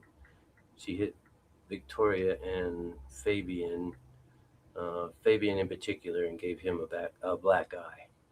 That was on 8/26/16. He told you that on 8/26? Yeah, at approximately 5:10 p.m. Let's see. Matthew was not there the night that all this happened. So Matthew, the child, is referring to other instances when Jessica Kelly hit Victoria and hit Fabian and was mean to everybody in the house. If you don't. Well, what else? I thought you wrote down everything that he had said about. Why don't you tell me what you remember? Yeah. Go ahead and tell me that. Me? Okay. Let's see. I'm trying to remember the date when he told me about Jessica and the metal spoon. Yeah, that was on a recording. On your phone. Yeah. Sorry. Can you send me that recording? I don't know how. I mean, I have it right here. So what's standing out to me in this is that Michelle Martin said that Matthew's father would watch adult videos in front of him. Matthew's father, first of all, being chaperoned by his mother, which would be Matthew's grandmother, is interesting. And it sounds like him and Michelle basically are the same right now. Like he might have some cognitive issues as well, which I find interesting. I've never heard him speak or knew much about him.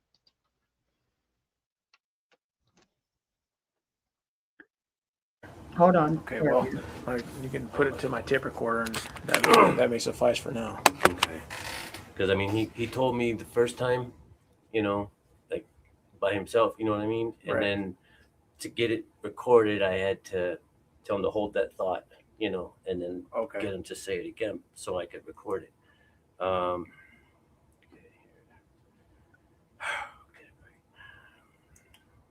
don't know, man. It's hard for everybody, especially for you guys. I can't imagine.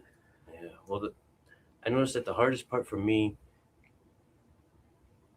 is to deal with all of this when bad things come up on his end. Yeah. You know, and let me see here if I get the right recording here.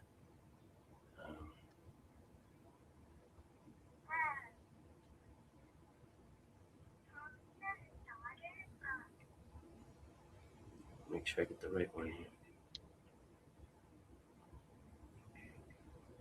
I don't know.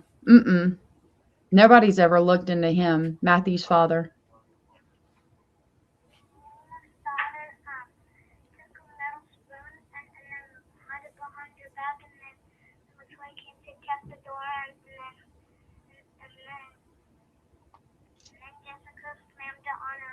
Yeah. Okay.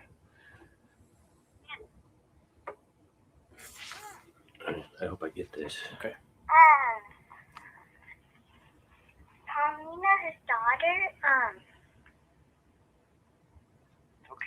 It sounded like Matthew said that Jessica took a metal spoon and hid it behind the door and then slammed Victoria's hand in the door.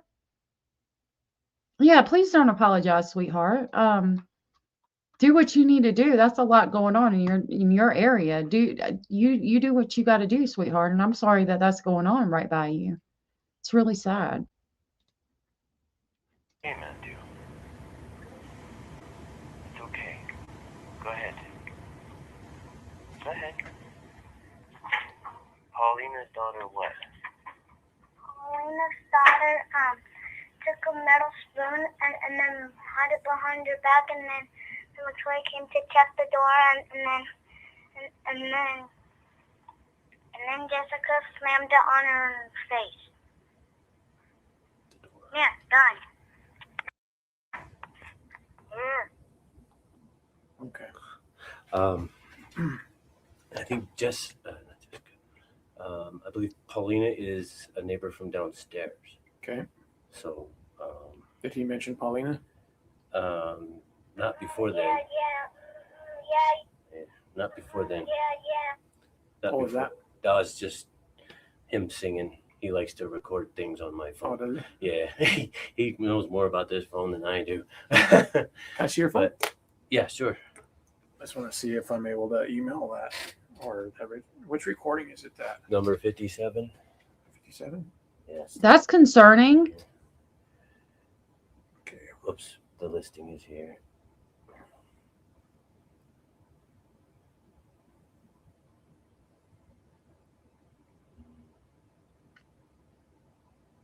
See recording 2. Okay. Here's the list. Sorry, I have a RBF. Oh, up here. There we go. Oh. 2. Okay.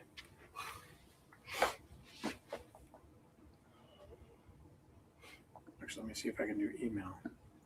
Try that. If I skip it ahead, we'll lose some of it. I don't want to do that yet. Let's see. In the time when he talked about He had done to live here. Yeah. Do you use Gmail or email? I don't use either very often at all. I usually text. Oh, you do? Mm-hmm. Hey, the text or I call. I'm old school. Okay, let me see if this will work. If I can send it.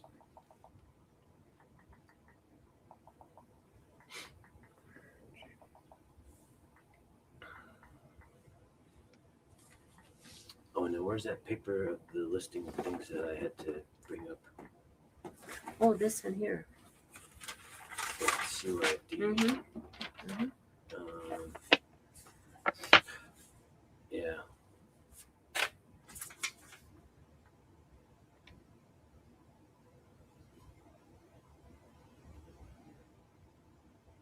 Oh, just got our let's see. And then what was the other instance with Oh, Jessica? No, I heard that they arrested somebody last night, but I looked for a news source on that. Evidently, somebody called in a tip and said that they had seen a person, they had seen Nancy Guthrie at this person's house. And so the FBI called him in and took him into custody from his vehicle at the border, close to the border. He was a delivery driver for the Tucson area, and they questioned him but then released him because he was found to not have anything to do with it. Yeah. He was supposedly close to the border, but that's all I know about anybody close to the border tied to that case. Hold on, it takes a second to reload. I had to grab my crystals. This is Hit Victoria and baby. Yeah, I listed that already. And the one. But he had to dodge her once. Yeah. Yeah, I can't remember when he said that. Just the last 3 days, if I remember. Yeah. He had a dodge. Yeah. Another instance with Matthew and Jessica. Okay. Was he told me that Jessica had also tried to hit him, but he was too quick for her and moved out of the way before he could. Did you say when this happened? No. Do you know how long? Well, since he told us, Last 3 days. 3 days? Because he was in the back seat and he goes, "Yeah, grandma had a dodger." He goes like this. So for whatever reason, it's not letting me send it to from your phone. Okay. But well, you know what? You've sent stuff. Here, you can't put have it. voicemail. Here, let me turn the data on. That might help. Oh, your data was on. Oh, Sorry. So, okay. Here. There you go. Now I can probably send it. Okay. So data wasn't on. Gotcha. I keep it off. Oh no, that's save. Yeah. Yeah. All right, let's try this again.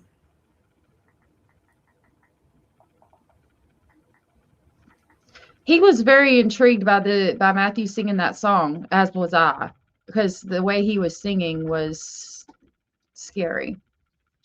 That isn't what happened. He delivers packages and does Grubhub. He was pulled over while delivering for Grubhub with his wife and children.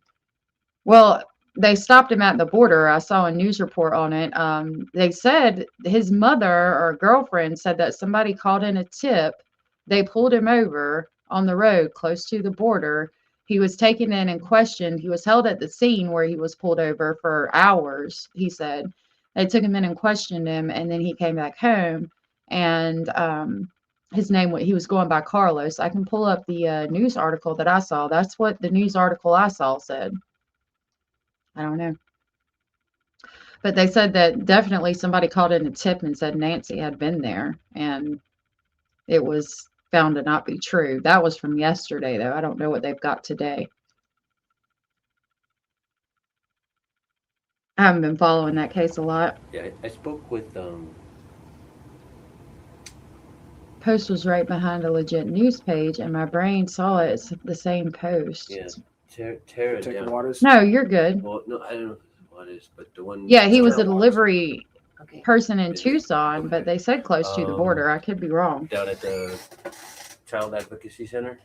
I'll pull it up before we go. Is that the same one? I believe so. Yes. Okay. And she told me to mention some things here because I talked to her about past issues and stuff. No. It was a legit news agency that I listened to this morning. And her mother with the metal spoon, and that Michelle knew about her mother using the metal spoon, but she never said anything because she didn't want to get her mother in trouble. You know, and So Michelle. So basically, it's like her knowing about past. Oh man. Do you know what happened? Do you know what kind of past things happened? Occurred? Well, it all started when I picked up Matthew one day from her parents' house, and her mother was watching him, and you know, she'd come out to Yep, meet me and stuff. exactly, Daria. Was this at the apartment complex? No, at her parents' house. Oh, parents' house, okay. And she had she Okay, told so- me, you know, that Matthew was acting up and he wasn't listening, and that she spanked him, and he also did a number 2 in his pants because we were in the process of trying to potty train him. Yeah. Okay. And so and you know, with all 3 of those things together, she didn't know what else to do because he wasn't listening or nothing. So she told me that she spanked Matthew with the metal spoon. Okay. And Bitch. then Yeah, Dawson. I went to Michelle. It's like Yeah, that evening. that's what I heard. And I told her what her mother had told me, and I said, you know, can you speak with her and tell her not to do that, you know, because I don't appreciate it. Right. And because I didn't feel right. I didn't feel like that was my place to tell her mother. So You can't spank a child with a metal damn spoon. What the fuck? so she was like, okay, you know, I'll go talk to her. So she said she did, like that following day, and but it, yeah. Oh my God, I remember those ringtones. But it kept happening. Oh, after this? Yeah. And so we had then separated after that. Mm-hmm. And how long have you guys been separated for? December of 2014. Okay. That's when we actually physically separated. Okay. Because apartment lease was up, and you know, went and got our own places. What was? Do you mind if I ask why you guys separated? What was the? Well, we could each have our own view on it, but I think there's a lot of different things, but okay. It wasn't about physical abuse. Okay. We argued quite often about finances, about discipline on each kid, whether it was thought of to be too much or too little, or okay. You know, and then finances, you know, is one of the normal things, because Michelle liked to just spontaneously spend sometimes. Oh, she did. And that would put us in a financial bind with bills or rent or stuff like that. And I try and keep that stuff under control, you know, as much as I can. But she wanted to feel like she was helping out, you know what I mean? Being part of helping out the family. So I let her in charge of some of the bills, you know. Okay. And she would just, I don't know. She just Sounds like she's very immature. Colorectal cancer? Lord, colorectal cancer. Gracious. I'm so sorry. Yeah, I like Dawson's Creek too. It was spend money we didn't have. not far Spend from money where that it was supposed to lived. be for one bill and spend it on something else, you know, Right. and that kind of thing. Okay. How did you meet? Oh wow. They had a snowstorm back in 2006. That matches her story. 14 inches of snow. Okay. I don't know if we were here, but anyway, we met through a mutual friend. It was a coworker of mine, and we were both single at the time. And he was like, "Hey, I got these two girls that that are single, from New York, and they want to get together. So we want to get together for dinner." So I was like, "Sure," and ended up one of them, because at the time they were up in New York, and they were coming back here. And when they came back, That matches here, Michelle's one of them story. stayed up in New York, and Michelle came back here, and so us three got together for dinner one night at Applebee's, and Michelle and I sparked up a conversation, and that was pretty much it. I mean, we all swapped phone numbers, but she ended up calling me. And then how we actually started living together was a snowstorm in 2006. Basically, she got snowed in at my place with Victoria, and we were together ever since. We did separate for a month in, it was 2 years ago, 3 years ago? No, longer than that, I think. It was right around, I think it was longer than that. well, her dad helped me in 2013. Okay. So I think it was 2012, 2011. We split up for like a month. Okay. And then All right. I know his voice is very monotone. What I'm going to do is skip it ahead a little bit. Because I want to hear the interview, and I will end up putting this out later, but unless there's some really graphic stuff in it. But I kind of want to get to what is probably important. So I'm going to skip it to about 37:39. That's a little over halfway through. And we'll see where we're at. All right. Yeah. I don't want to put y'all to sleep. What is that there? I'm sorry. Oh, I'm sorry. This is a list of topics that when I spoke to Tara at the. That's actually right here. She's right here. Oh, sorry. Okay. No, there's another lady. No, the there's one another off of what is it? Indian school, and Is it the one where you went to the safe house interview? Yes. With Matthew? Yes. Yes. There's a Tara So a there. victim advocate. Yeah. A victim Okay, advocate. I'm sorry. And she had, because I had talked to her about some of these things Gotcha, that okay. had happened in the past, and so she made a list here of, because I forget if I didn't. Well, things And- come up You've been after a through a while. lot. Yeah. Yeah, Okay. and so she wrote down some of the topics that that she thought that were pertinent to bring up to you. Okay. Like past history of physical abuse, like the metal spoon. Let's see, and that Michelle knew about the abuse with Right. that. And then my favorite subject, Laura Bobs, that's been on the news.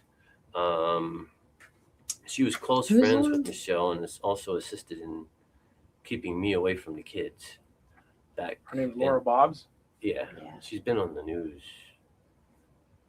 She was at As- the house when we went to next. Yeah. And she's friends with her parents too. Okay. But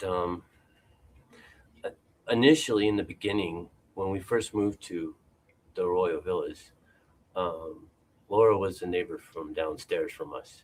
Okay. And when Michelle and I would get into, arguments and stuff like that, and so Laura would try and step in and try and help us So he lived at Arroyo Villas too, the apartment where everything happened at one point. His mother-in-law was questioned. They took all the family phones, live close to the border. They live an hour away from Tucson. Forgot the name. Okay. Thank you for that. Talk out our problems and, you know, try and improve our relationship. And, but then eventually it ended up kind of being more on Michelle's side of things. Right. And I've been through probably at least 3 different, sorry, I don't know any other word for it, but bitch sessions over at Laura's apartment when she lived there. He got bitched out by the friend. Laura would call me up and, you know, I'd get off work. She'd call me up and she's like, hey, you know, stop by my place. You know, we're going to, you know, I'm going to try and fix things between you and Michelle. And, you know, I hate people like that. Okay. So I go by. All right. I'm going to skip it ahead a little bit more. All right. Okay. I know, because before all this happened, the only recollection of any one of the 3 that I've had is the small amount that Matthews has told me about Fabian. Yeah. I've never seen him, nothing. Jay, he was, the first time I saw him was a week before this all happened. Right. And then too, I even mentioned to Michelle's dad, you know, this Jay guy, I don't like him, you know, kind of looks like a little gangbanger to me. Does he? You know, yeah. And the sideways hat and the, I'm sorry. I think that was part of the issue here too. But he had the usual attire. Looks like a duck, walks like a duck. Yeah. It's probably a duck, right? Yeah. Okay. So, well, don't feel bad about that. Do you know how I can get a hold of Jay? No, I'm sorry. Okay. I know that he lives on the southwest side of town. Wait a minute. Who is Jay? Is that our unknown male DNA? Do we have another name we've never heard before? Is that our unknown male DNA? Okay, because one day Michelle and I had to go the same ended up going the same route up until I-40 on Unser. And I don't know why that turned part's onto redacted. I-40 and went up to Louisiana from Unser, and Michelle kept going straight on Unser. Oh, really? Yeah. Okay. So all right. I know it's in that neck of the woods. Okay. Well, if you get a hold of his address, I don't know how you would. If you get a hold of his address or contact, let me know. I'm not asking you to. I'm just saying if you come across it on another avenue, right? So you can I have no contact with him. Yeah, I know that. So, but okay, you're saying if we get lucky, right? Yeah. But so be expecting another phone call. All right, later on in the week, maybe. There's going to be another detective that's going to be talking to you, reference your son, just because again, there's just so much. It's not directly related to the homicide. Okay. And we're going to split it, and that way we do a good, thorough investigation for Matthew's part, and then I can focus on Victoria and everything else on this side. Yeah. Okay. Mm-hmm.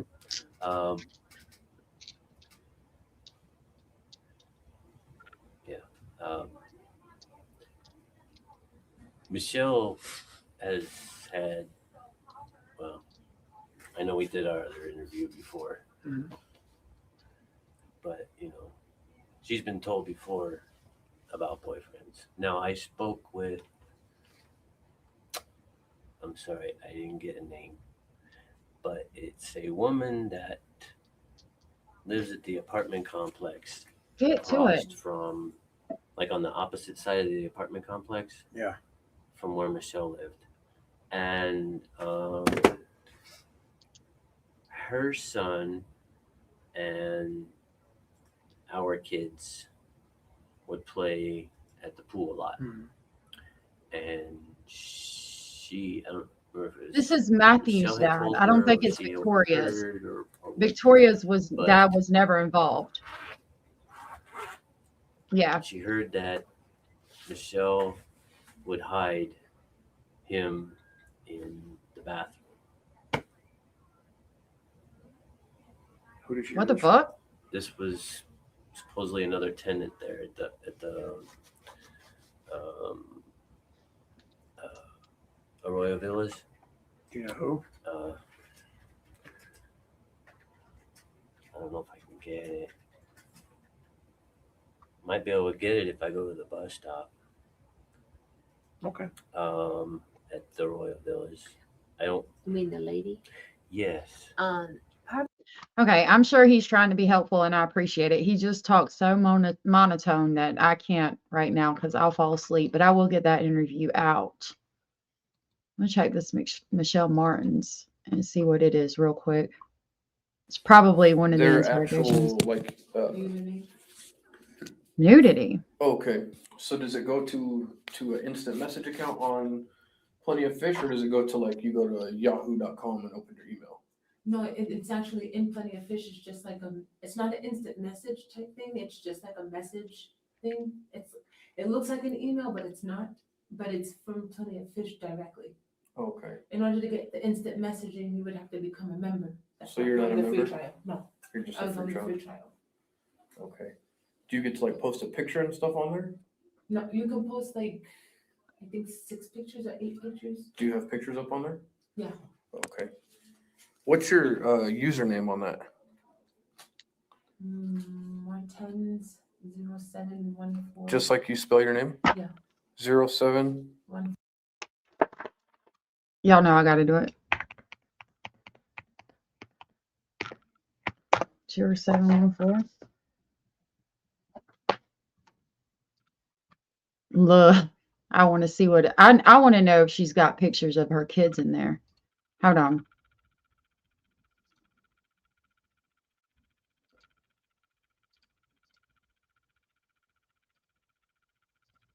I can't share the. You got to do the fucking stupid shit.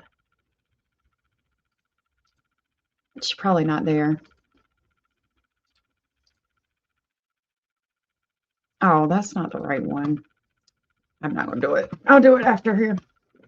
Yeah, Janie's. I need to fix it where I can speed it up. Okay. 1981. That's your birthday, isn't it? Oh wait, no, that's my email. I'm sorry. it's Martens 0714.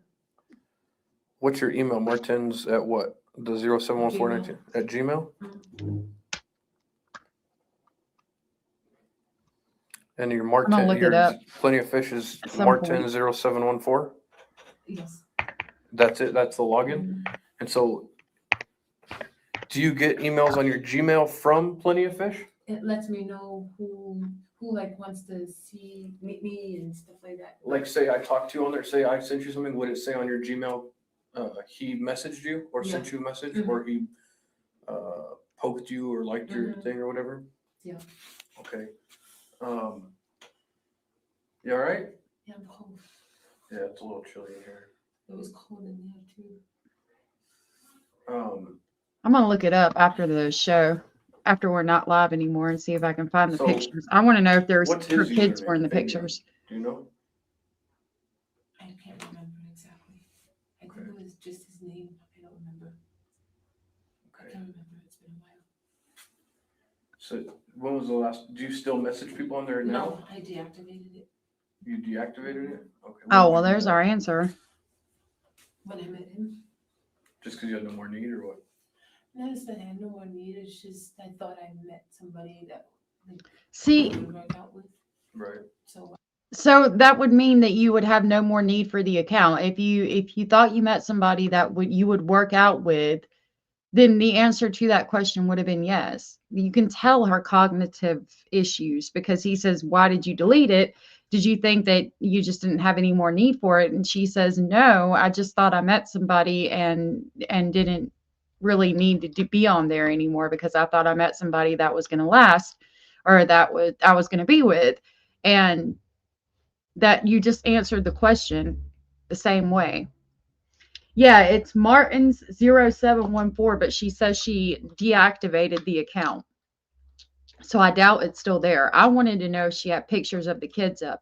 I wanted to know if people were scoping her out because of the kids trying to hurt them, because she seemed to be with a lot of predators. I mean, I don't understand how the fuck she was with all those predators that were hurting the children like that, unless she had pictures of them up and then people go to talk to her and realize that she's not there and they might can hurt the children.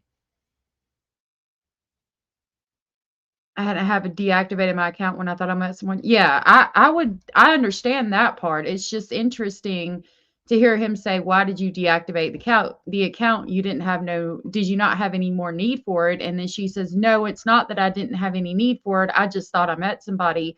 I mean, is that not answering the question? Yet basically not needing to have the site anymore? Like, I don't know. It's just weird how she answered. Like, no, but yes, exactly. 100%. What? You didn't need to meet more people. Did you meet David on there? No, David, I used to work with that guy by David. Oh. David is the original one that abused Victoria. When I worked at Baba Baby, I trained him. What did he do over there? He worked in the stroller department, and I was the customer service trainer. So I trained like all the new hires on the product in the store. We've heard this before. And what about the other guy, Joseph? Where do you meet him? Yeah.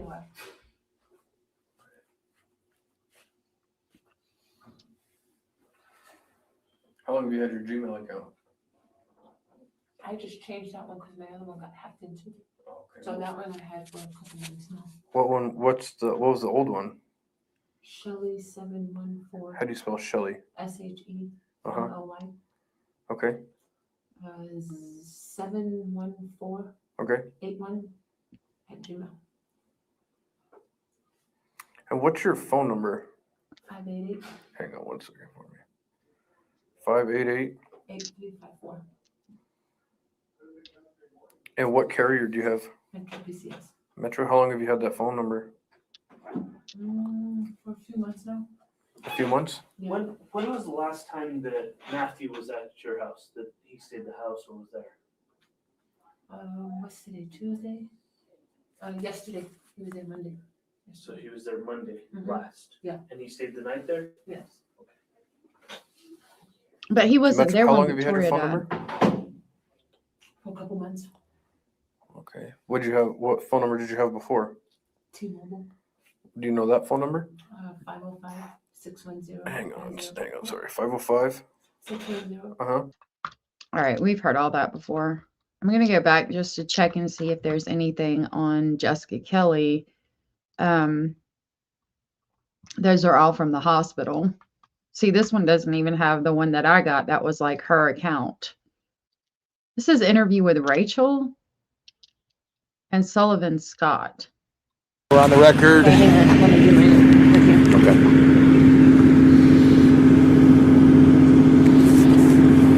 Sorry.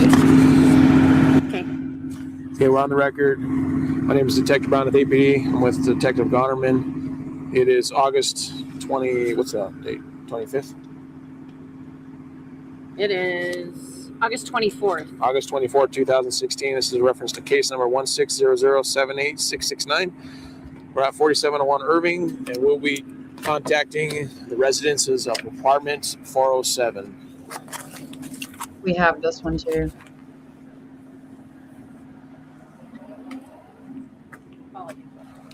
Okay. Yeah, what did the neighbor say? We have this one. Right there. What did the neighbor say? Okay. All right, so let me show you the news article that I had seen this morning, or Nancy Guthrie.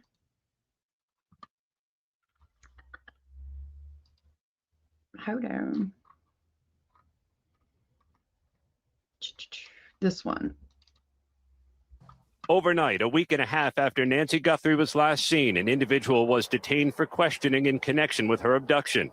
The Pima County Sheriff's Department said deputies detained a subject during a traffic stop south of Tucson. The subject is currently being questioned in connection to the Nancy Guthrie investigation. The person was stopped in Rio Rico, 51 miles from Tucson near the Mexican border. Forensic teams scouring the Nissan Rogue with Arizona plates, the doors and back hatch open. Investigators descending on this home in the small town for a search. A woman who identified herself as the homeowner said someone called in a tip reporting Guthrie was there.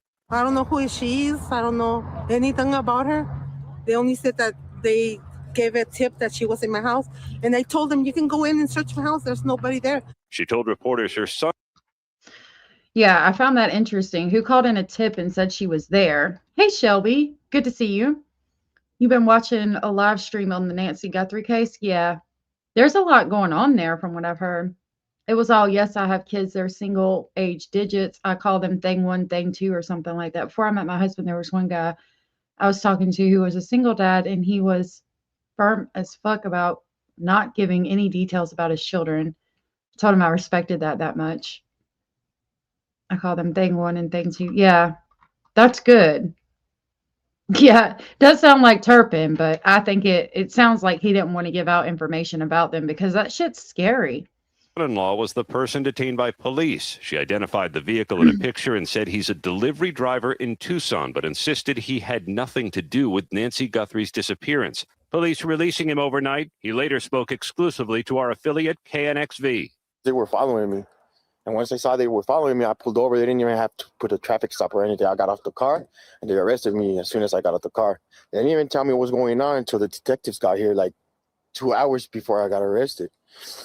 And then the detectives got here. It was the FBI agent in Santa Cruz County, and they told me I was being detained for kidnapping. And I asked them, like, well, kidnapping of who? And they told me this lady, I don't know her name. And Nancy Guthrie? Yeah, that's her. Only wanting to be identified That's as scary. Carlos, he said he was held for hours at the scene of the initial traffic stop before being taken in. So police continue to search for this person in a ski mask, gloves, and backpack seen in surveillance video from Nancy Guthrie's front door. In the subject's waistband, what appears to be a pistol. The person can be seen approaching the house. A gloved hand tries to block the camera, appears to struggle with it, and turns his back to grab some brush. He places the branches in front of the lens. Savannah Guthrie quickly sharing the images on Instagram, writing, "Someone out there recognizes this person. We believe she is still out there. Bring her home." A day earlier, she spoke of her family's pain. We are at an hour of desperation, and we need your help. Sources told ABC News the Guthrie family was shown the new images before they were made public and did not recognize the masked figure. The video was unavailable until the FBI said it could be recovered from back-end systems with help from the private sector. The masked figure. Look how big the neck is. It's like he has several masks on under there. Like there's no nose. Do you see what I'm saying? That looks like there's like he's got layered mask because the nose should be more prominent and the neck shouldn't be coming out like to right here.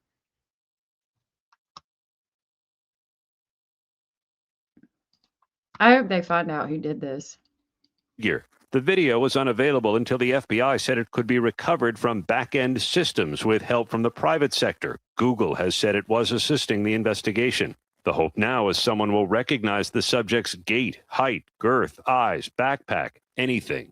It's not clear when the images were recorded, but investigators say the doorbell camera disconnected at 1:47 a.m. Sunday, February 1st, and about 40 minutes later, Nancy's pacemaker app disconnected from her phone. Overnight, investigators going door to door in the neighborhood where Savannah's sister Annie lives, peeking at properties and searching a drain pipe. This is now the 11th day of searching for Nancy Guthrie. There have been concerns from the start about her fragile health.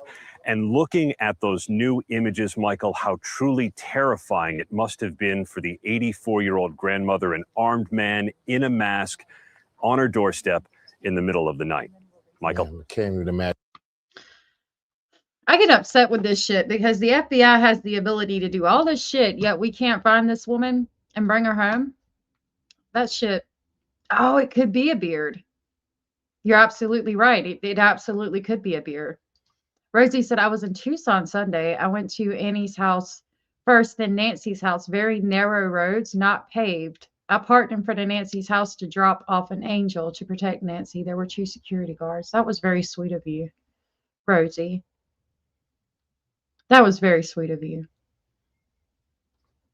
Cara said there is speculation from other YouTube channels and Redditors that this person looks more like a woman, but it's really hard to tell. I've heard that. I don't think it looks like a woman, but I have heard that around these streets. Don't look like a woman to me. Hold on a minute.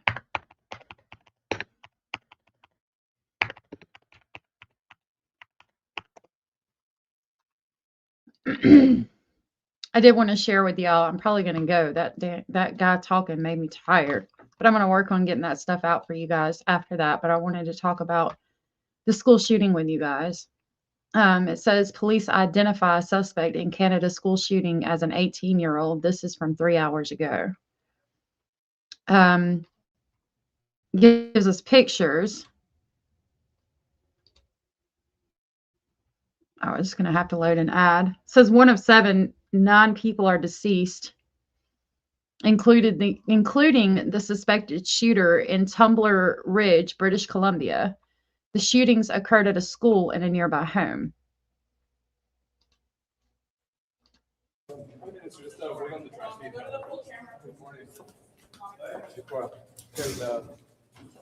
The teachers, the staff, the residents, for everything that they've done in this terrible situation. On the advice of the Clerk of the Privy Council and Heritage Canada, I've asked that the flags in the Peace Tower here and across all government buildings be flown at half-mast for the next 7 days. We will get through this. We will learn from this. But right now, it's a time to come together, as Canadians always do, in these situations, these terrible situations, to support each other, to mourn together, and to grow together. The nation mourns with you. Canada stands by you. It reads, Vancouver, British Columbia. Police on Wednesday identified the suspect in a school shooting in Canada as an 18-year-old who had prior mental health calls to her home and who was found deceased following the attack that killed 8 people in a remote part of British Columbia. Royal Canadian Mounted Police Deputy Commissioner Dwayne McDonald said Jesse Van Rootsteller had a history of mental health contact with police, and that the suspect's mother and stepbrother were found deceased in a home near the school. The motive remains unclear. Police initially said 9 people were killed Tuesday in the attack, but McDonald clarified Wednesday that there were 8 fatalities plus the suspect, who authorities said shot herself. McDonald said the discrepancy arose from a victim who was airlifted to a medical center. Authorities mistakenly thought that person had died. More than 25 people were wounded Tuesday in the attack in a small mountain community of Tumbler Ridge, police said. The town of 2,700 people in the Canadian Rockies is more than 1,000 kilometers or 600 miles northeast of Vancouver, near the provincial border with Alberta.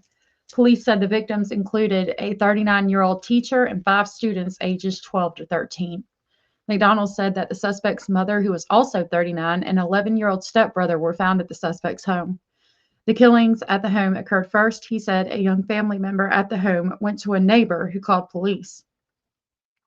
At the school, one victim was found in a stairwell, and the rest, McDonald believed, were found in the library. The suspect was not related to any of the victims at the school, he said.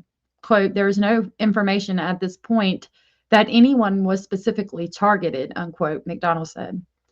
Police recovered a long gun and a modified handgun. McDonald said officers arrived at the school 2 minutes after the initial call. When they arrived, shots were fired in their direction. Quote, parents, grandparents, sisters, brothers in Tumbler Ridge will wake up without someone they love.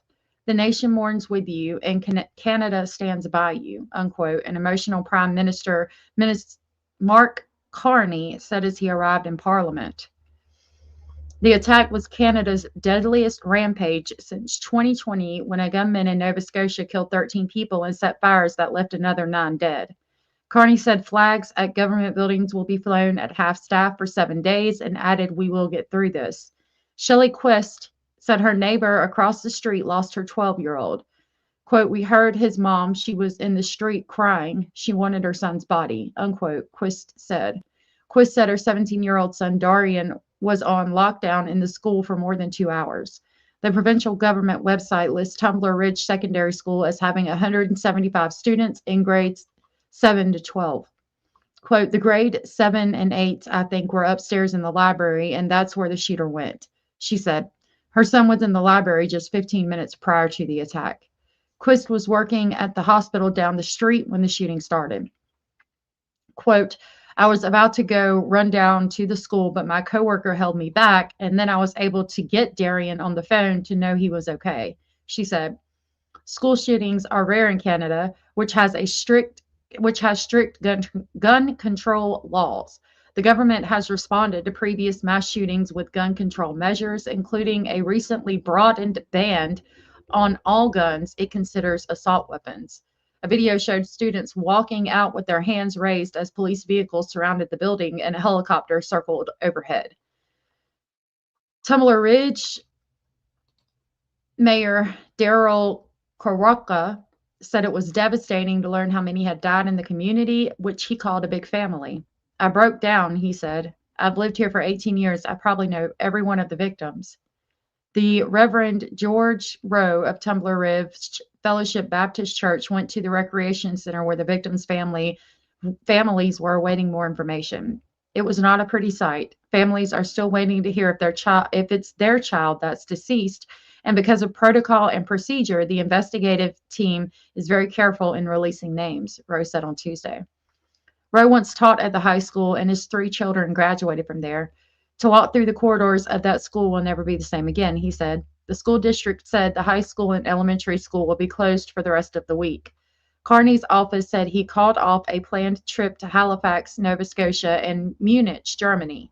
He had been set to announce a long-awaited defense industrial strategy Wednesday in Halifax before heading to Europe for the Munich Secretary Conference. British Columbia Premier David Eby on Tuesday said he had spoken to the Prime Minister about the unimaginable tragedy. "I know it's causing us all to hug our kids a little bit tighter tonight. I'm asking the people of British Columbia to look after the people of Tumbler Ridge tonight." That's really sad.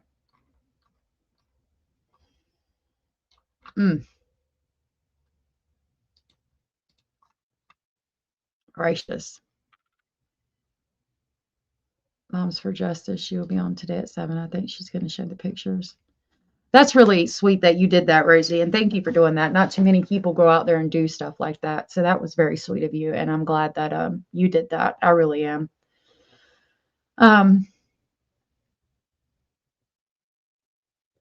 I don't even know what to say about this school shooting shit.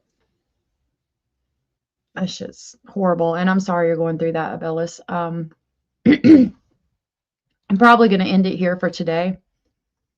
I'm going to work on getting the body cams of Fabian out and the audio from Matthew's dad. I'll put transcripts in so you guys can speed it up and listen to it so that we're not all here about to fall asleep listening to that. My thoughts and prayers are with the families of the Tumbler Ridge school shooting, and I hope that Nancy Guthrie is located safe and that her family gets the news that they want to hear.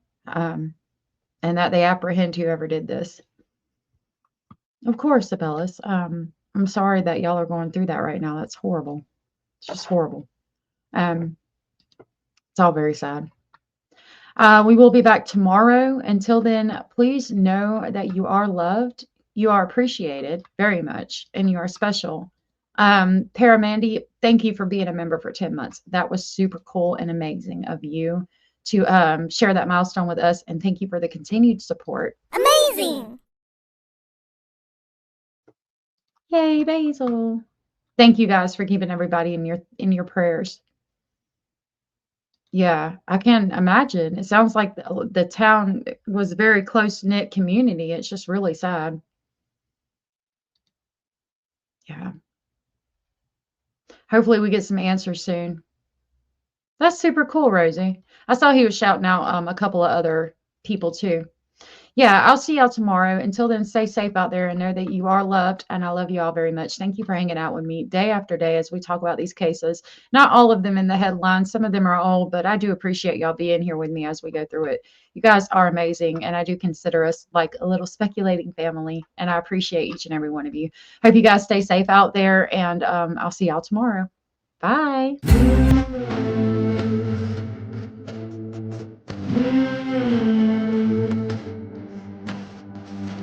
Listen up, I gotta tell you, there is something you should know. I have never really liked you at all. I cannot hide it anymore.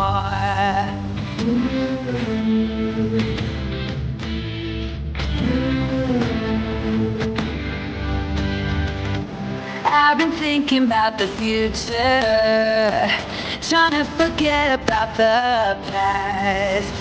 So many ways that I could change for the better. Don't even know where to begin.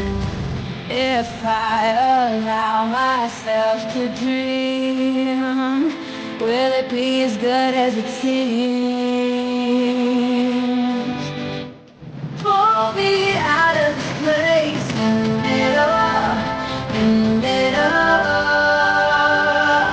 Nothing more to embrace in the middle, in the middle.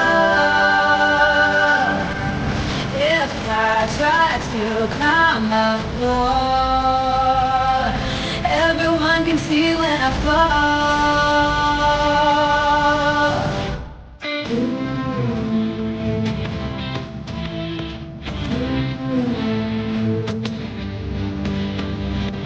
Take me up into the mountains, send me up into the wild. Misery is still a path I would choose if the alternatives are worse. I guess it's time to find a friend, one who will stick by to the end. Going out of my mind in the middle, in the middle. Wasting all of my time in the middle, in the middle.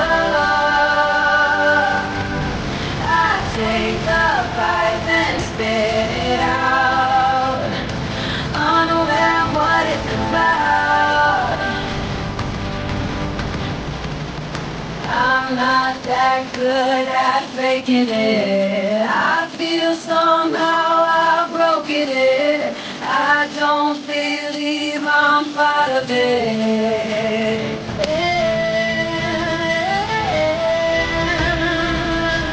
In the middle.